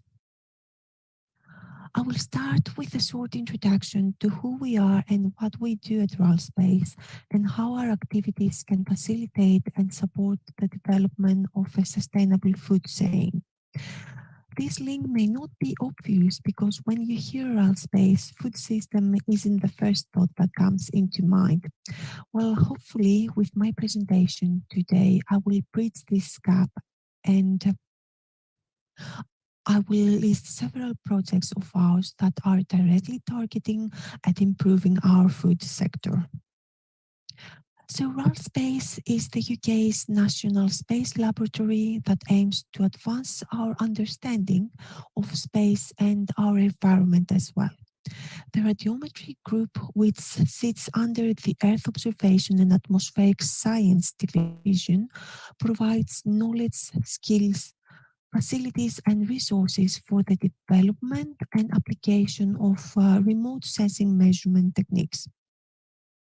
As a group, we specialize in the development of accurate calibration methods and procedures, along with the development of validation studies. As a result of these activities, we can produce accurate, reliable, and repeatable data sets, which is the key component of every research study. Obviously, we have a long history in the space sector, but we do support all kinds of remote sensing applications, no matter if the sensors are placed on the ground or any other aerial or spaceborne platform. In fact, here at RALSpace, we have built our own hyperspectral imaging system that comprises of 2 snapshot mosaic cameras, and it is capable of imaging targets at 41 in total wavelengths. The system is designed to perform under static or aerial conditions, which provides a unique feature for studies that aim to scale up their final application. And the food system offers a huge variety of applications that could be benefited from this dual mode that our system offers, as in-lab measurements could be repeated by the same sensor in the field under actual environmental conditions. An example of such an experiment is given in this slide, where you can see the work we have done into a glasshouse environment where inoculated with septoria and rust plants were imaged against healthy ones that were used as our control plants.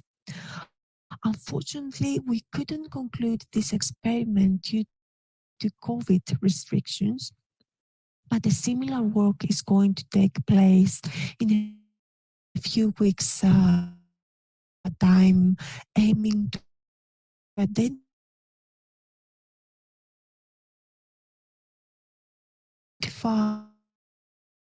again early signs of yellow rust in wheat plants.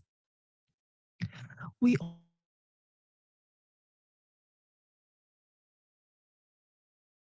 also got the chance to work with and identify sugars as an indicator of their maturity, and stain them with iodine in order to see if the starch has started breaking down into sugar.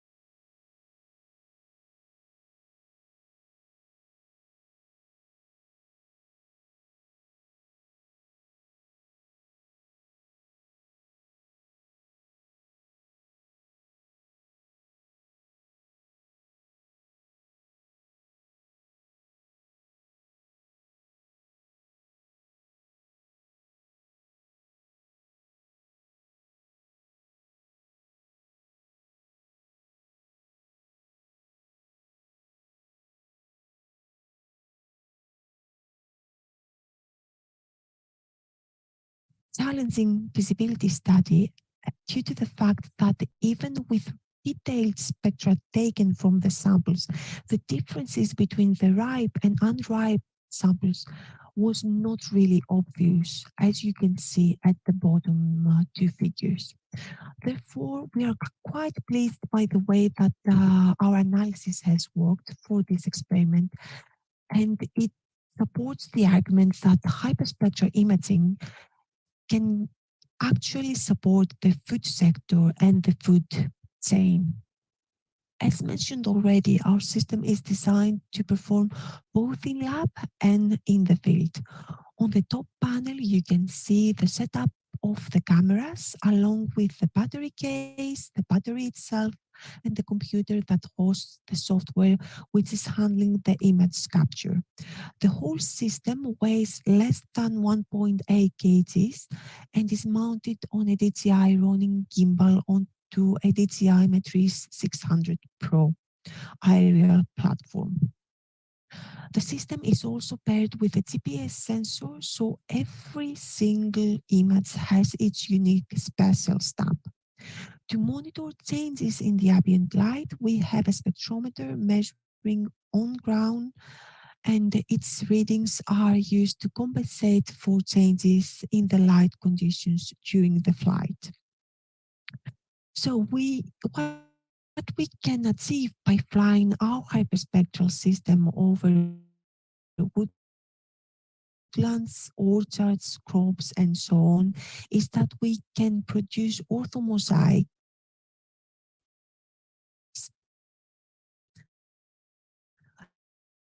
and 3D maps of the areas we flew over. We can also assess the number of trees or plants, the leaf area, the ground coverage, other greenhouse fluxes, fertilization needs, and so on. A particular example of a health assessment study is given on the slide. The target was to detect mildew and hopefully scab on apple trees. So we had 4 campaigns over an apple orchard in 2021 that were coupled with ground-based spectrometer measurements and health assessments from an experienced agronomist. The data processing is almost complete, and hopefully we will have a report coming out soon. We also have some exciting projects running into 2023. The ENS project that aims to couple aerial and ground-based imagery with the means of artificial intelligence that will serve into detecting weed diseases, and the rust spotting project that aims to develop an early detection tool of yellow rust in winter wheat. Both projects aim to support farmers and agronomists and actually make their work easier and support food production as well. In conclusion, there are a lot of applications that can make use of our hyperspectral imaging system, and hopefully you got a small flavor today. Some applications feed the output of the system directly into classification algorithms, which are tailored to the specific needs, while some other applications are using the outputs as proxies of a more complicated system. Here I have listed some of the food-related topics that hyperspectral imaging may be useful, but I'm sure that there are actually not boundaries as technology and machine learning techniques are developing fast to support this kind of activities. And with this last comment, I'd like to thank you all for your attendance today. Well, thank you so much, Melina, for that presentation on hyperspectral imaging and its application within the food sector. The advantage of hyperspectral imaging is, the great potential it could deliver in terms of quick results and quick insights to conditions, whether in the farm or in processing facilities, is also non-destructive, which means that you can actually get that insight why the process is going on, or why the plant is still in the ground, or why the soil is still intact. So there's a lot of potential with regards to hyperspectral imaging and its application within the food sector in developing novel sensors that can improve the way we grow food, we distribute food, and we also consume food. So thank you, Melina, for that insight. I'm sure during the panel section, you'll be able to touch more on some of these potential. It's unfortunate that the presentation had some glitches, but hopefully going forward, we will have a smooth run of the rest of the presentation. So with that, I'm going to be introducing the next speaker, Oluyinka Opola. Dr. Oluyinka Opola is an experienced veterinary surgeon and geneticists with a demonstrated history of working in research industry. She's a research fellow at the Center for Tropical Livestock Genetics and Health, CTLGH, based in the University of Edinburgh. She's skilled in veterinary medicine, animal modeling, animal breeding, livestock genetics, bioinformatics, molecular biology, parasitology, epidemiology, and statistical data analysis. She's also a strong community and social service professional with a Doctor of Philosophy focused in quantitative genetics and genomics from the University of Edinburgh. Dr. Oluyinka Opola has a keen interest in improving animal health, welfare, breeding, genetics, and husbandry. As a vet who has grown up and trained in Africa, she's aware of the need to enhance animal productivity and food security in Africa and to make it more sustainable. You're very welcome, Dr. Oluyinka Opola. Thank you very much for the introduction. I'm happy to be here to speak to you on a day like this. So I am Oluyinka Opola. I work for the Center for Tropical Livestock Genetics and Health, as she said. Can you all see my screen? Oh, yeah. So I will, for the presentation today, I'll cover on the global food systems a little bit and the impact of livestock in the global food systems and the key challenges facing livestock agriculture, especially in Africa, which is the one that is mainly hit by global food challenges, and then the role of the center where I work and the new sort of technologies that we have in place to support low and middle income regions. So humanity today is faced with the greatest challenge of producing more than 70% of animal-based products by 2050. In order to meet this demand, we have to ensure that the rate of genetic gain is higher in most breeding programs. So for instance, we have to improve milk production has to improve by almost 70% and meat production by almost 60% to meet the growing population. And this must happen without affecting the environment. At the same time, we have to also improve crop production above its current level by 25 to 70%. Let us look at the hunger map of today. Again, we can see the pandemic having a huge impact on food insecurity. This is statistics as of the 27th of February, which is just a few days ago. And to be honest, it hadn't even changed as of today when I checked it. About 900 million of people are chronically hungry and undernourished in about 90 countries. Of these, about 200 million are currently in acute hunger in 53 countries. And over 400 million of those individuals are in persistent hunger. And about another proportion are predicted to be hungry. So that means that they would either go to bed hungry or not even know where the next food will come from. Majorly, we can see that being affected by low and middle income regions, especially in Africa. The top 10 agricultural commodities produced in the world are mostly in livestock.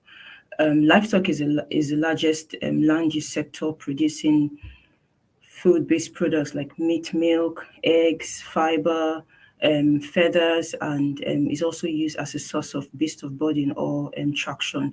And livestock has to meet the global supply and utilization of those foods for the growing population.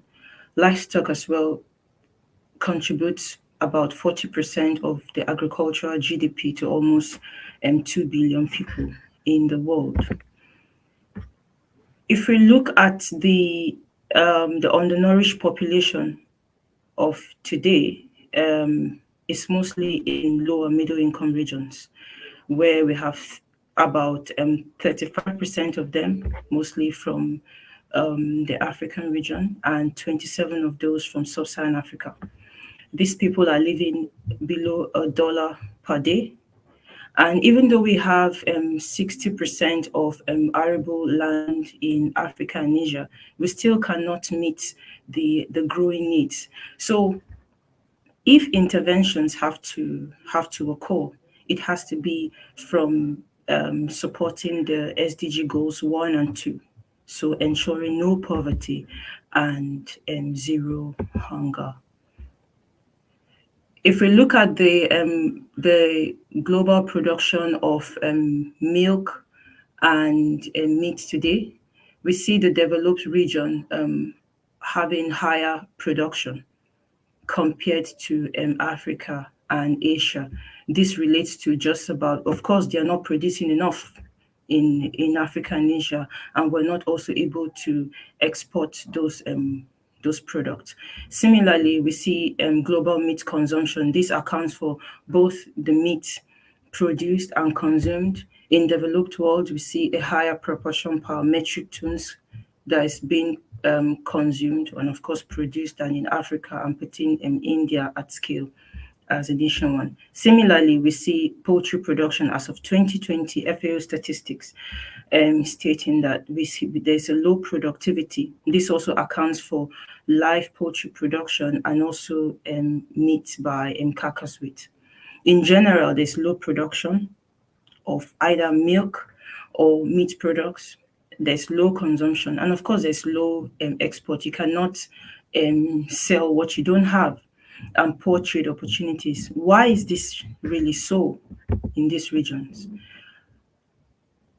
I will focus on the impact of livestock in global food systems, taking Africa into perspective. As said, livestock is one of the largest land use sector. It's supporting over 2 billion people. Now the population of the world is increasing. We're expecting about 9 billion by 2050. Still, livestock is the highest producer or one of the producers of greenhouse gases, accounting for about 15%. The system is also affected by pressures from climate, from temperatures, from droughts, from high or low rainfall. Now, there is urbanization of individuals, people moving from one place to another, and we have increase in income. There is also an increase in nutritional and environmental concerns because people's financial capacity is increasing, and there's increase in purchasing power for food and animal-based source foods. Now, if we look at livestock development in the global north, they have all the high throughput technologies. They have large-scale breeding programs that's been developed, that's been practiced because they have the well-advanced infrastructure combined with high-quality data. We hear from previous discussions about the importance of data in the feed system. They have high computing facilities, of course, well-educated and knowledgeable people to run these breeding programs. If we see that for low and middle income countries, that is really limited. For some countries, is limited, while some other regions in Africa and Asia, they don't even have at all. The biodiversity in Africa is rich and really diverse. We can see indigenous breeds from poultry to large, small ruminants, supporting the income and livelihood of these people. And they're also known to produce meat, milk, and eggs, supporting extraction purposes, just like how the livestock supports the global needs. Of course, there is a variety of crops as well, and manure from those livestock supporting the production of crops. With that huge landmass shared between Africa and Asia, and the rich biodiversity that is occurring in Africa, there is still a plethora of challenges. We see the El Nino drought happening in the areas of East Africa. There are issues around global climate change is a big issue that is even much more a problem in Africa. Of course, there are increased emerging and emerging diseases. Most of the livestock are less adapted to the environment. There's poor record keeping. There's untapped biodiversity. There's poor collaboration between different stakeholders, and there's there are poor business models. I can go on with a lot of lists about the challenges facing livestock agriculture. Now, 85% of the food produced in Africa and Asia are from smallholder farmers. So they produce the food that goes to the market. They also support their families. And there is empirical information that the food that will feed the growing population will have to come from Africa and Asia. That's harnessing the opportunities in this continent. So that means they are burdened to produce about at least 2/3 of the food globally. So if we have to improve livestock productivity or availability of animal-based source foods, then these farmers have to be part of the solution. And the transformation for those systems has to come from genetic improvement of livestock. So that means genetic improvement has the ability to improve animal health and welfare, support and resource efficiency, especially in terms of feed efficiency for these animals, ensure availability of funds, market organization, support youth to be involved in farming, and most importantly, the impact of best genetics. So we want the type of genetics of livestock that will adapt better to the environment. And genetic improvement is key and has the potential to provide a long-lasting solution to underpin all these interventions so as to ensure tropical livestock development and resilience and challenges that we face in the global food system. So in order to transform the livestock systems, this is the center where I work, which is called the Center for Tropical Livestock Genetics and Health, CTLGH for short, was established in 2017 through a Bill and Melinda Gates Foundation to tackle global challenges in the tropics through genetic improvement in livestock. So it's a research partnership between the UK and Africa to support genetic of the different type of breeds of livestock that we have. There are three main areas, which is first in development, partnership, ensuring partnership and collaboration, capacity building, and knowledge exchange and skill transfer. CTLGH has got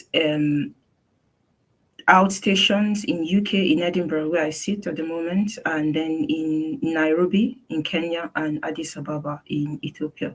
CTLGH collaborates with partner research institutions like the Scotland's Royal College, SREC, the Roslin Institute of the University of Edinburgh, and the International Livestock Research Institute.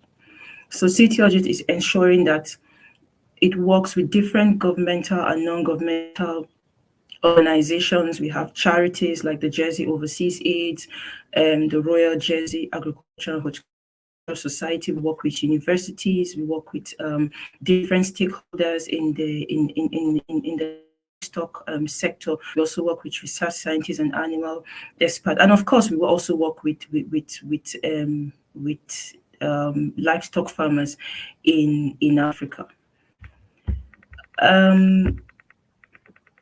So CTLGH has got 5 different research arms. Firstly, dairy genomics. Secondly, poultry genomics. Thirdly, reproductive technologies. Fourthly, health genetics and information on bioresources.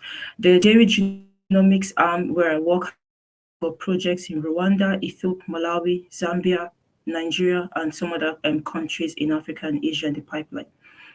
The aim is to ensure that we improve dairy improvement strategies in these countries. So there is one of the challenges which I've mentioned earlier. There is a challenge of data, of course, which is limited, and most of the time the indigenous breeds don't do well because we're not able to harness their potential appropriately. When they are crossed with an exotic breed, we have a crossbred, which is called an F1. They do very well because the productivity is higher than its indigenous genes. But beyond the F1s, which is the first crossbred, then there is a problem because we're not able to monitor, or systems in Africa are not able to monitor the productivity for sustainable breeding programs. So the mechanics we're employing is to ensure that we have adequate data, recording complete, accurate data to run genetic evaluations to see which of the breeds are going to do well, which of these livestock is going to succeed in next generation, which of the ones have better quality that we can keep to support the food systems. We are also collecting genomic information so that we can select for animals that have desirable trait. With this, we're able to inform farmers what sort of animals to breed for, and as well, this can be used for to develop livestock policies in the country. So there has been different or new innovative technologies that we've applied in low and middle income countries, especially with African examples that I'm focusing on, is the Dairy Genetics East Africa. This project was set up to apply genomic approaches to selecting appropriate breeds that suit the diverse production systems in Africa. Another is the African Dairy Genetic Gains, which is called ADDG for short. It was set up in 2017 through a Gates funded project to support productivity of crossbreds in Tanzania, Kenya, and Ethiopia. This project is also expanding its capacity to other parts of East Africa and as well as in West Africa. More recently, we have also been able to bring about cross-country collaboration, finding out what stakeholders could support dairy improvement, and as well as using data, and it has shown that this is feasible, and we have used that to be able to assess what sort of breeds, and also look into like a century ago of the type of genetics that has been within 15 countries, and to be able to inform disease resistance, especially due to ticks that affects most of the cattle. Again, ADDG and BAVE India. BAVE India is a research organization that has been supporting India for over 55 years to support rural families on best climate and practices. BAVE India and ADDG are using digital technologies, just using mobile phones to capture performance data from smallholder farmers in Ethiopia and Malawi. The essence is to ensure that we have continuous and sustainable data collection from smallholder farmers so that we can inform future livestock development for the food system. More recently, the African Biogenome Project, known as Africa BP, was set up with the plan to conserve the biodiversity of species in Africa.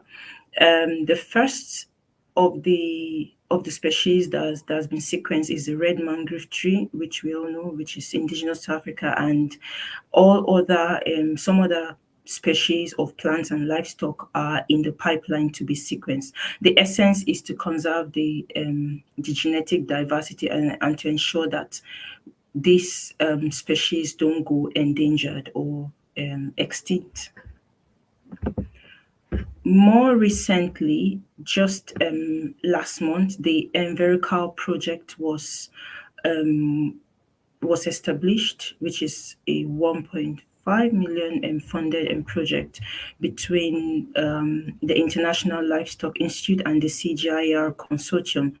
The essence is to support smallholder dairy systems to produce the best climate-friendly breeds. With that sort of model, we'll be able to support or prevent or impact of climate change, as well as reducing the vulnerability of the dairy sector. Such kind of farmers will have at least productive cows and cows that adapts to the environment.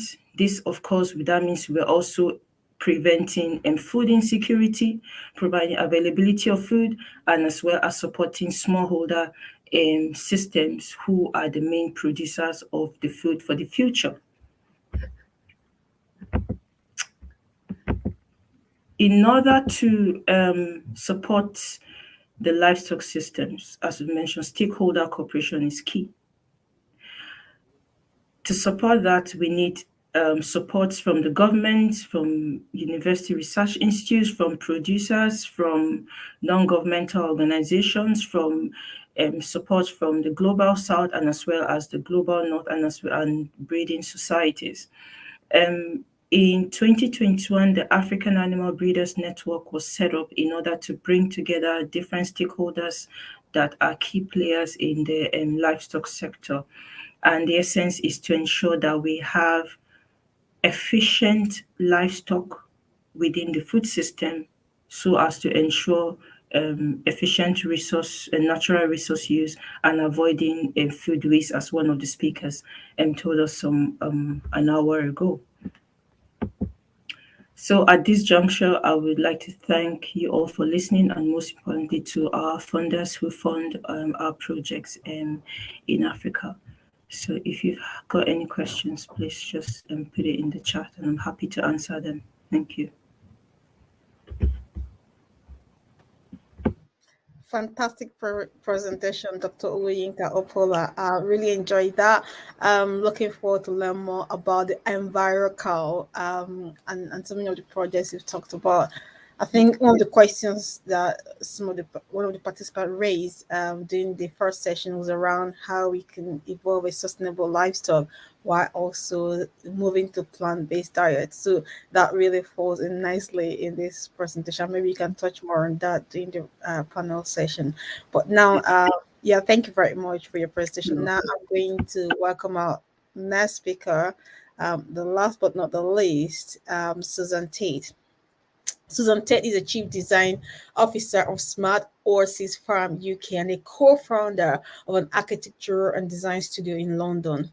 Susan leads the Smart Horses rural and urban integration. Her mission is to increase potential for people to live better and restore relationships between humans, nature, and place. She truly believes that our surroundings affect our state of mind, and it is our responsibility to create resilient and nurturing communities with biodiversity, inclusion, sustainability, and flexibility built in.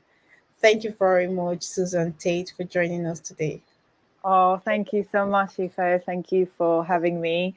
What a brilliant, inspiring conversation it has been so far. I thoroughly enjoy it, and I can see the audience is keeping us busy with the chats coming through. So I think there is plenty of topics that are resonating with our audience. It's been fantastic to hear Olunika speaking about what's the news with the livestock, and it is really interesting to sort of see what challenges we face globally and how they tend to vary, and how do we position technology with finding the solutions. So Smart Oasis is a farm, but it's so much more than that. And I will just really quickly run you guys through the slides, introduce the company, and share our vision and potentially our mission to see how we can help to solve the problems that the agriculture industry is currently facing.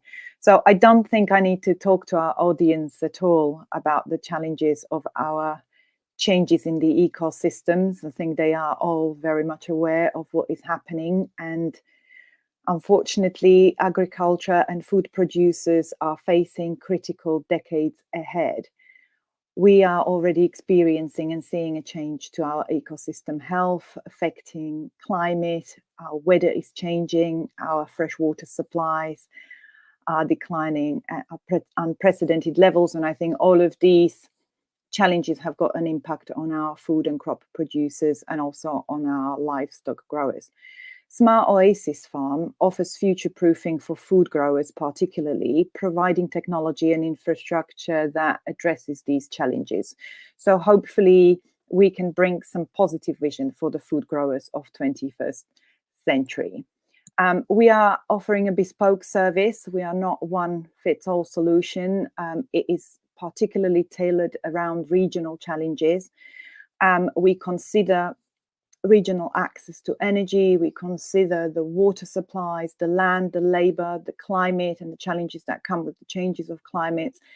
Our farms are specifically designed for integration to rural or urban environments, so they'll fit into both. We very well know what the predictions are in terms of population growth and population moving into urbanized areas. There is expected 80% of population globally to live in urban areas by 2050. So I think even the civic infrastructure will face challenges in terms of how the supply chain will be affected, which I think Alistair in the first part of the presentation covered very well, from the mind-boggling of the food loss and the food waste along the supply chain. So what we try to offer is opportunity for food and crop growers to diversify their income by growing variety of high-yielding crops. And this enables them to react to immediate market needs. Our clients benefit from continuous support and optimization to maximize return on their investment, which is really important. I think a lot of the resonance from the chat room has been so far that, you know, the rural communities are not included and there is just not enough money around to support them. We are very much aware of this issue and are looking in how can we deploy capital and include the investment and finance sector in helping the communities in agriculture and growing food and support them along that process. So we are very committed to continuous research and development, which I think Alistair has covered. Data is everything for us to learn and come to solve problems and offer solutions from the place of awareness. So I think that's the only way how we will drive innovation and efficiency in the right way in the agricultural industry. We've identified several types of food growers, because I think within our supply chain, how we grow food has changed over the years. You know, it's not all about McDonald's on the red tractor anymore. There is so many new cool ways of growing food, and there is also so many new different types of food growers that are coming to the space. So obviously we still have the existing small farmers who are looking to modernize or improve their yields in one way or another by diversifying their produce. We also have new generation of farmers and food growers who are looking to use technology more, and we are here to support their entrepreneurship. We still have urban and rural communities who are working on food gardens or food forest projects and community gardens projects where food growing is a big part of what they're trying to establish. We've got corporate sector, offices and workspaces that are motivated by ESG drivers who are also looking into how they can integrate the food growing system within their spaces and environment they operate in. Then we've got land and real estate developers who are delivering mixed use and commercial and light industrial schemes where also the agriculture is becoming a part of.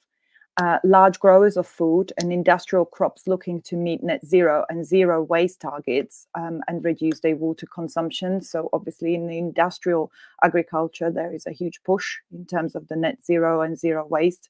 So also our large growers have got a motivation to do better. We've got local municipalities and public institutions utilising their land and space, often in urbanised areas. It may be a roof space where they can provide additional employment and education and integrate food system within their institutions.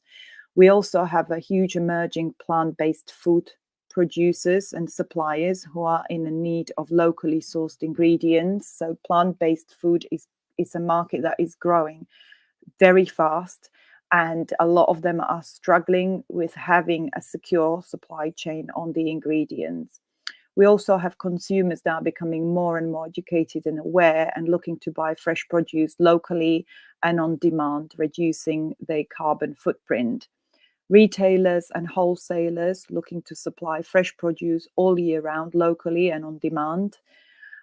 We've got agritourism schemes and hospitality and catering businesses that are looking for locally grown fresh ingredients. And then we also identified the nootropics market and health supplements producers and suppliers looking for locally sourced ingredients to satisfy the growing market in this space. So as you can see, there is a lot of places where the food and the crops is required, and I haven't even covered the industrial requirement of the crops. This is literally just the consumption. What we have been looking at and what we've been identifying is that a lot of the technology moving into agriculture is trying to come with the solutions that do not include our farmers as they are at the moment. We all have heard of the farmers' struggle. And I think our mission is to elevate the role of the farmer in a society. As Olunika mentioned earlier, 85% of our food producers are small rural farmers, and I think they need to be part of the solution, and we have to offer support. At the moment, what we are noticing is that there is a deep disconnect between our economic value system and the critical role of the farming and food production. Human beings need food on a cellular level, on the cultural and communal level, almost every single day. And yet, over the previous decades, we have devalued the work of our farmers and the food systems at large. So our primary collective objective has to be to enable the food growing to become center of community and education again, and our lives and the lives of our children. Because if we don't promote the food within our education system, we are heading for a disaster in the next 10 or 20 years. How do we do this? So I think where the Smart Oasis is slightly different to what the solutions are at the moment is that we are, first of all, looking how we can make farming environmentally sustainable, but also financially viable. Control environment farming has to offer freedom from rising cost of key resources. We already are seeing it in the past 2 or 3 years, how the cost of fertilizers, cost of labor and materials for the farm infrastructure is really making growing food very difficult. The food growing has to become secure and stable commercial investment for our farmers. And obviously that way we can increase its market value because of how our resources are diminishing due to climate change. It has to provide return on investment as a combination of real financial returns, capital appreciation, and significant additional value in public good delivery. We are also looking at how can we minimize externalities. Through collective effort, we can reverse current damaging trends of high water consumption and pollution, and also soil degradation and soil loss that we are facing through industrial farming. There's been a lot of labor exploitations. I'm sure that we are all aware of it. And obviously the carbon footprint associated with food distribution also comes to a place. So minimizing all of these externalities is really important to us. I think in order for us to look at the solutions, we really have to re-evaluate how our relationship with the land has developed.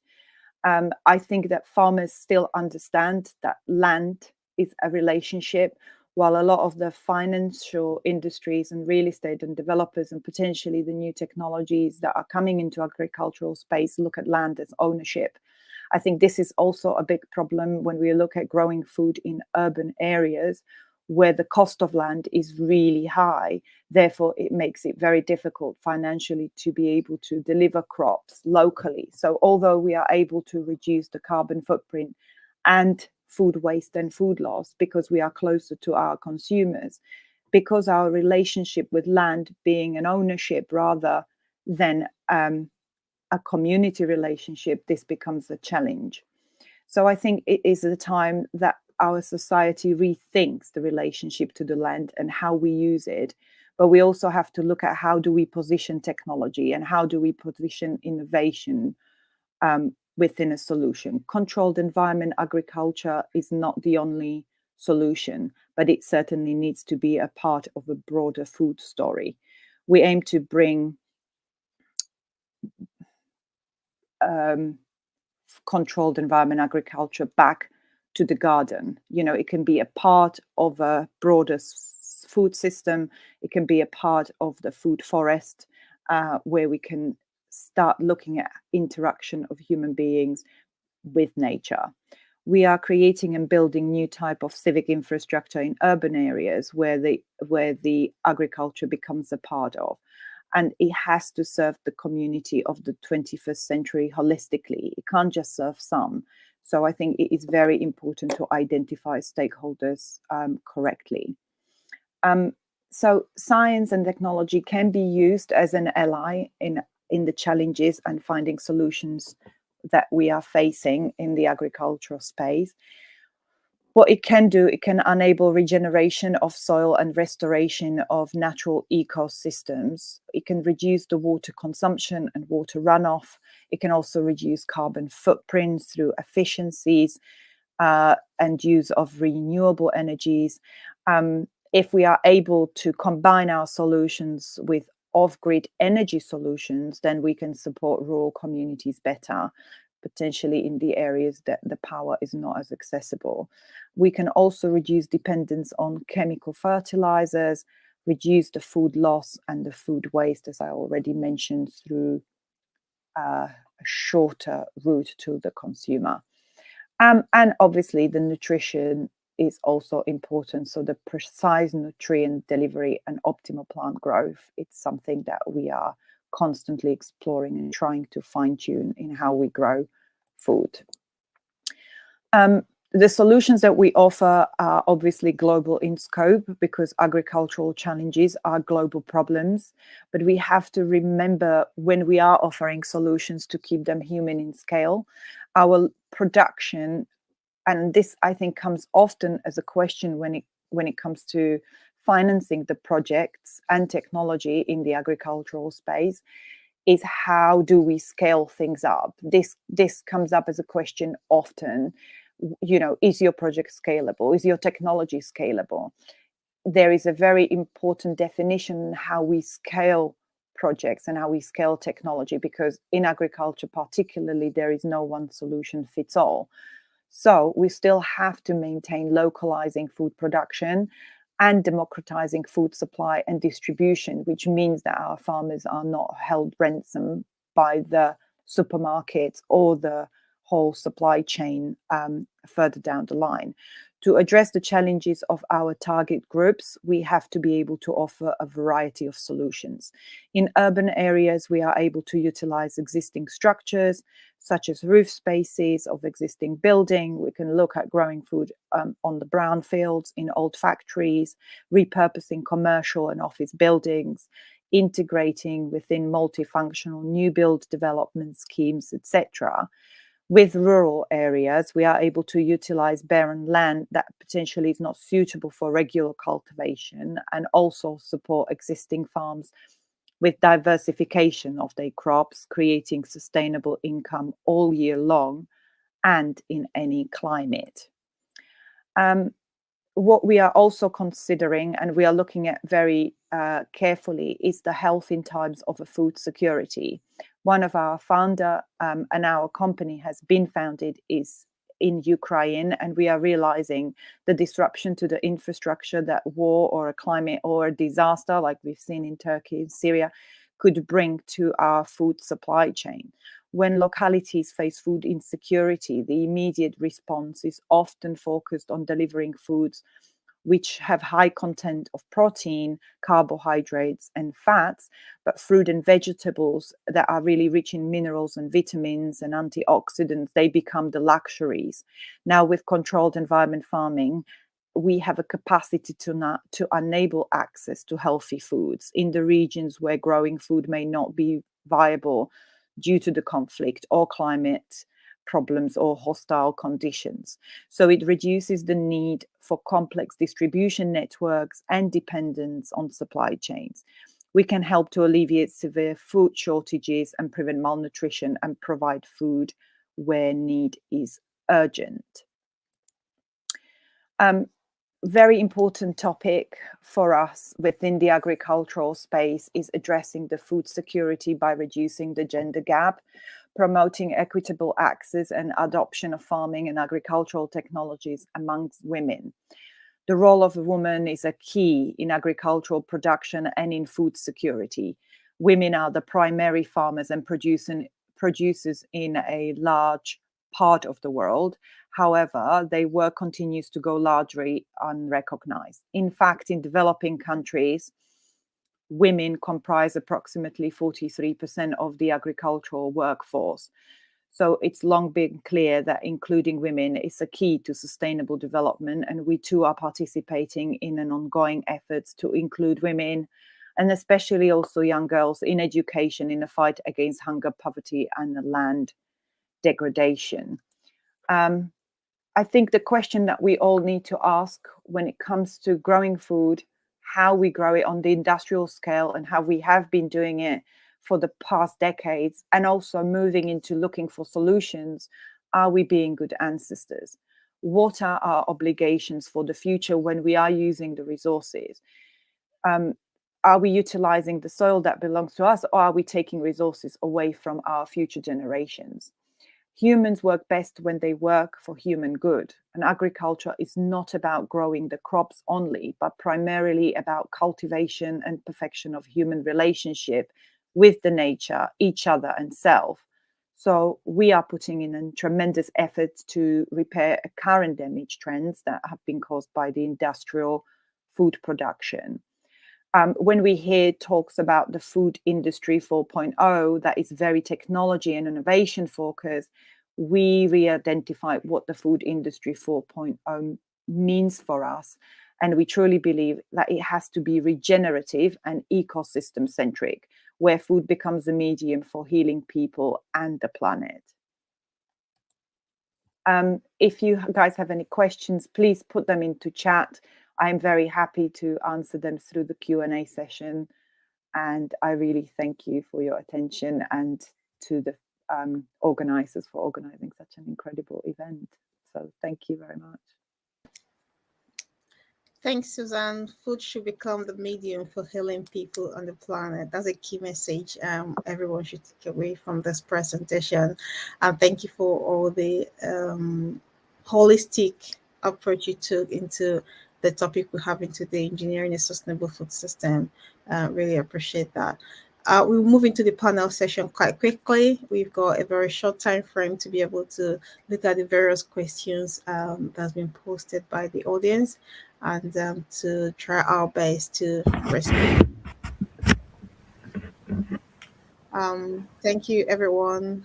Susan, Melina, Oluyinka, for the presentation. Someone in the audience was saying, well done, ladies. Great work you're doing. It's a female panel, so that's wonderful. Anyway, so thanks for the presentation. Melina, there was a bit of glitch in the presentation. So do you want to give us a quick highlight on hyperspectral imaging? And there's a specific question on whether these technologies are available for use at the moment. Yes, so I'm not aware of how much you could go through my presentation as it was recorded. I couldn't attend, unfortunately, in person during that time window. So I've presented the hyperspectral system that we have developed at Rural Space. The system comprises of 2 commercially off-the-shelf available imagers. So you can just quote the company, get prices, and you'll have the same product that we have in our system. The process is straightforward. You buy the cameras, you either use the supplier's software, or you develop your own one if you have a specific application in mind, and then you just couple it with a drone if you're interested in aerial imagery. So that's what we've done. We started from a TRL 1, and we have raised the TRL to, I would say, TRL 8, but I'd like to be a little bit conscious, so definitely a TRL of 7. So it's proven, it's calibrated, it's deployed in the field. I've shown some results from both experiments performed in the lab and in the field as well. So Well, thank you very much, Valina, for it's really straightforward to replicate the system or to customize it based on your needs. And we would be happy to help and support you throughout the process. Fantastic. Thank you, Malina. Just the question that I did touch on after your presentation, Oluyinka, in terms of transition to more sustainable livestock farming. What do you what can you say to that? Sorry, I lost the network. Okay. No, I mean the question that was posed Yeah. by one of the audience before on transitioning to more sustainable farming practices. Any response from you on that? Livestock farming. Yes, it's going to be a myriad of things towards sustainable livestock.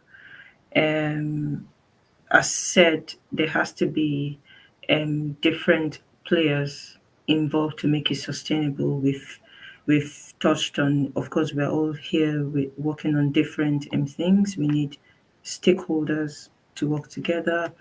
We need, of course, data to inform the sustainability. So data is all we need at every level. Funds as well is necessary. Knowledgeable brains like everyone here, and the technopreneurs that I saw, those are people that we can leverage on. So it's a myriad of things to work together for the sustainability of the livestock system. Fantastic.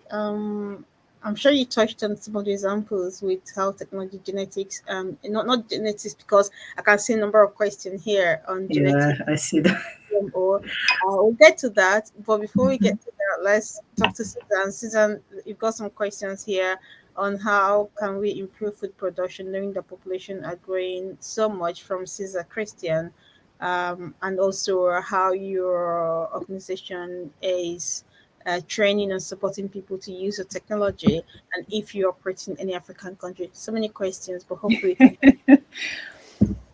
Okay, so how can we grow more food for growing population was one question, right?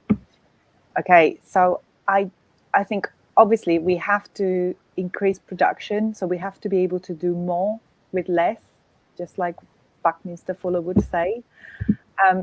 I don't think that the production is a major problem. I think it's the supply chain and the food loss and the food waste and the energy used to produce food and deliver it to the consumer. I think there is a lot of areas where we have to holistically approach the subject and look at solutions. We can't just keep growing more food if we are so wasteful with the way how we distribute it. I think what also is a major problem at the moment, that as countries and regions, we are hugely over-connected in terms of creating major security problems around the world. So while on one hand, we were hoping that globalization might help us with bringing solutions in terms of how the food is distributed, what is becoming more apparent that it's actually having issues. I don't know if whoever in audiences or here in the panel is in UK have seen the supermarket shelves. We have no tomatoes at the moment. Yeah. Right. And the letter, there is an A4 note paper on the shelf saying, sorry, but there was frost in Spain. Now, while small producers and small retailers or food farmers markets that you can go to, you could probably still find tomatoes, but you're not going to get them in the supermarket. And this is purely because of how we grow food. You know, we understand challenges. We might grow runner beans in Kenya, while Kenyans will not eat them, but they will grow them because that's what's profitable for them to supply to European market. It is absolutely crazy for Middle Eastern regions to grow crops in California to then ship it across the ocean to feed their livestock. So I think we really need to look at how we can grow food better locally, regionally, to supply it to the local consumers. Because if you speak to consumers, consumers want local food. They don't want the food from halfway across the globe. So I think all of this is an awareness. And I think we need to work together, and potentially the finance and investment, that's capital that's coming into the sector, it's also a part of a problem. Because when you've got the capital who is only looking at scaling up, you know, you have no other choice than offer a technology that is global, but then not one solution fits all. So I don't have an answer, but what we need to do from the place of awareness to realize the issues that we're facing, and then just try to tackle them head on. And I don't know what was the second part of the question. I remember there was something about education. Exactly, right? how you can train people to use your technology, and where, if in anywhere in Africa that you're already have your products in place, or you're intending to have your products. Okay. Again, I think the technology of the smart oasis and how it operates can work anywhere in the world. I think I've mentioned that during my presentation. It's a local solution, but it's global in scale. But what we do tend to look at is very sensitively address the challenges in the regions where the farms might be going. So we are very happy and open to work and collaborate with companies or farmers or food growers who are in specific regions or in whichever African country, because it's a huge continent, to then address whatever challenges they might have around the infrastructure, supplying food to markets, etc. Obviously, there is that continuous support. It's a bespoke solution. So monitoring how the food is growing and how it's performing is really important to us. When you become a part of a smart oasis community, there is an onboarding process to learn how to use the technology, and you are part of a smart oasis for life. So we do tend to look at how we can support our food growers in terms of being able to change crops so they can relate to the market's demands more efficiently, but also look at it holistically from the food supply chain perspective. So we're not just a vertical farm that it's a giant in scale and grows lots of lettuce. Well, thank you so much, Susan. And I think the next question we'll be looking at will be directed to Melina. Melina, people are asking question, the hyperspectral imaging, does it affect the quality of the produce? Does it affect the food? Does it affect the soil? Does it kill off the microbes? And what impact does it have on the food or the soil? Yeah, so there are two different technologies that are developed. The passive and active sensors. So our hyperspectral system is a passive sensor, so it doesn't produce any light, it doesn't affect the sample. It just takes images, so it just understands the reflected light coming from your sample. So the answer to the question, to the first question, is no. It's not affecting the sample. And if you can repeat the second question, second part, that would I be think I great. think it's Sorry. so around the soil, the crop. So whether the hyperspectral imaging is having an impact on the crop as well as the soil. I think that's the question. But I think you've Yeah, answered that. yeah. So it doesn't affect. Uh, Even if you have an active sensor, it depends on the wavelength, on the spectral range that your active sensor emits. But yeah, I don't think that unless you have a UV source or a thermal source on board your sensor with a typical white light source, you're not expected to have any impact on your sample. Thank you. And if you have a UV sensor, to what extent will it impact on the quality of food? Well, UV is well known in destroying any living organism, so bacteria, funguses. So you may lose information if that's your targeted research area. Okay, cool. Thank you very much, Malina, for that insight.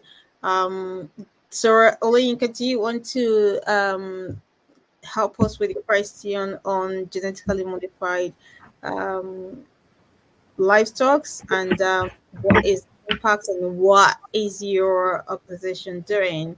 Are you more GMO driven or are you looking more into value that genetics can offer to improve the livestock?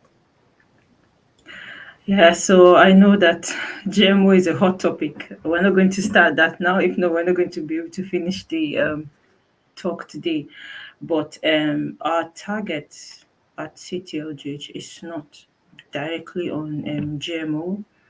It's just our target is to improve the current genetics within the environment to suit the environment using information.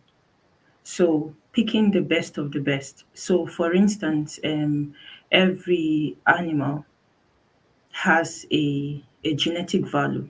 So we're going to be looking at breeding values of these animals and selecting for the best of the best. So in the process, we'll be able to select for traits that will support livestock development, like improving fertility traits, production trait like yield in milk, and fertility in terms of ensuring that we have a cow or a heifer that matures early or has better calving ease. Then in terms of disease, we'll be selecting for animals that are less that are resistant to diseases. For instance, the indigenous breeds that we have in the tropics, they're already adapted to the environment and they're able to resist some sort of vectors, like for instance, due to ticks or flies, compared to an exotic breed from a Scandinavian country or from here. So the essence is to select for the best traits to make it more sustainable. So not directly GM, but selecting based on the animal's genetic potential.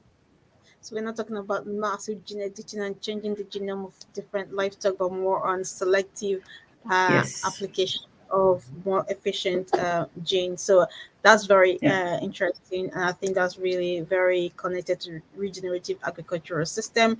Just one last question on gender equality in agricultural sector. What factors are going to be implemented in order to prevent lactating mothers from poisoning their breastfeeding babies during pesticide application?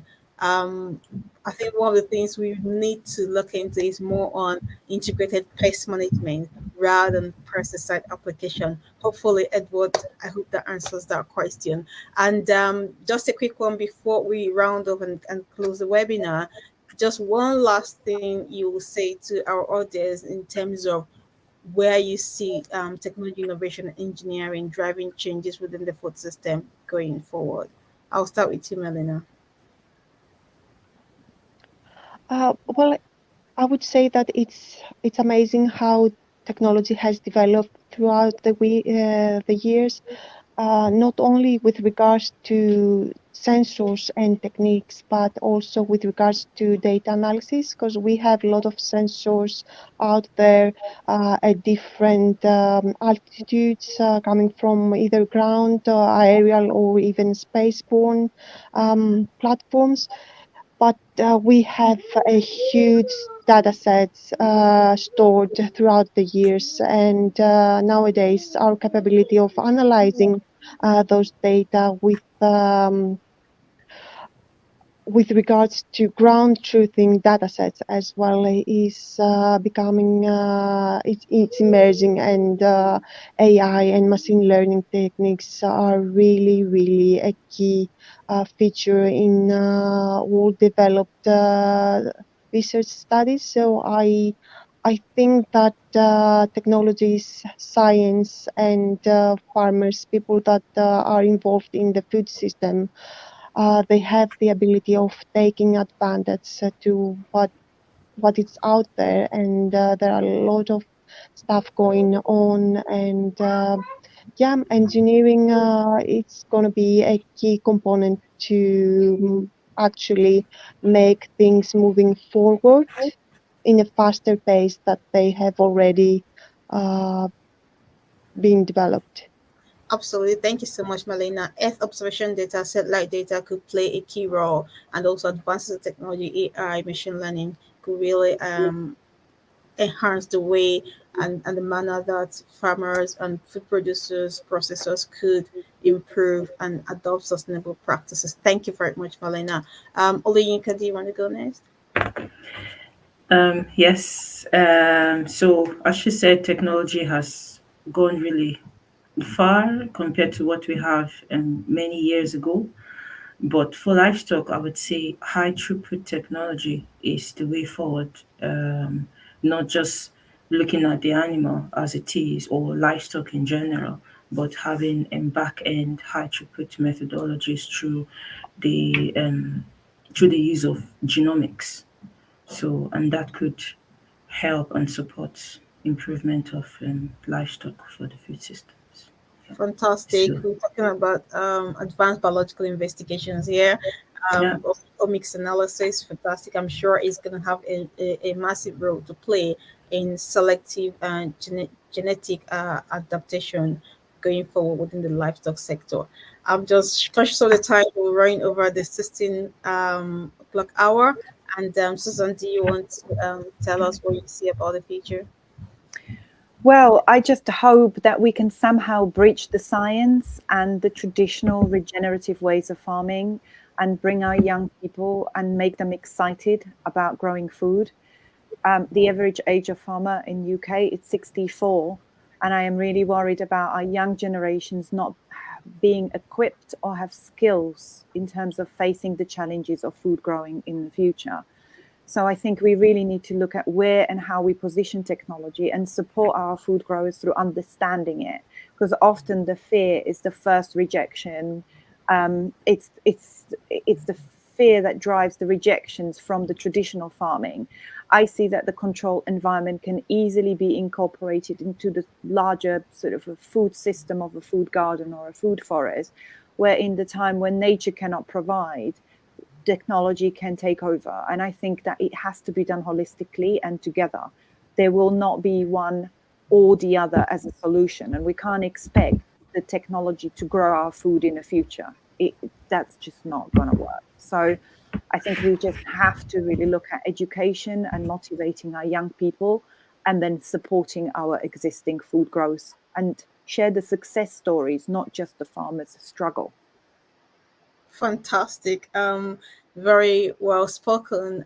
We need to have complementary solutions to drive the future of the food system, and wherever technology could help us enhance that, we need to develop and adopt them for to ensure that we can have more food available to more people in a very sustainable way. Well, thank you so much for your contributions. Thank you everyone that attended, the audience, very engaging, very engaging questions, really helping to bring forth the message and helping our speakers really address some of the key points. today.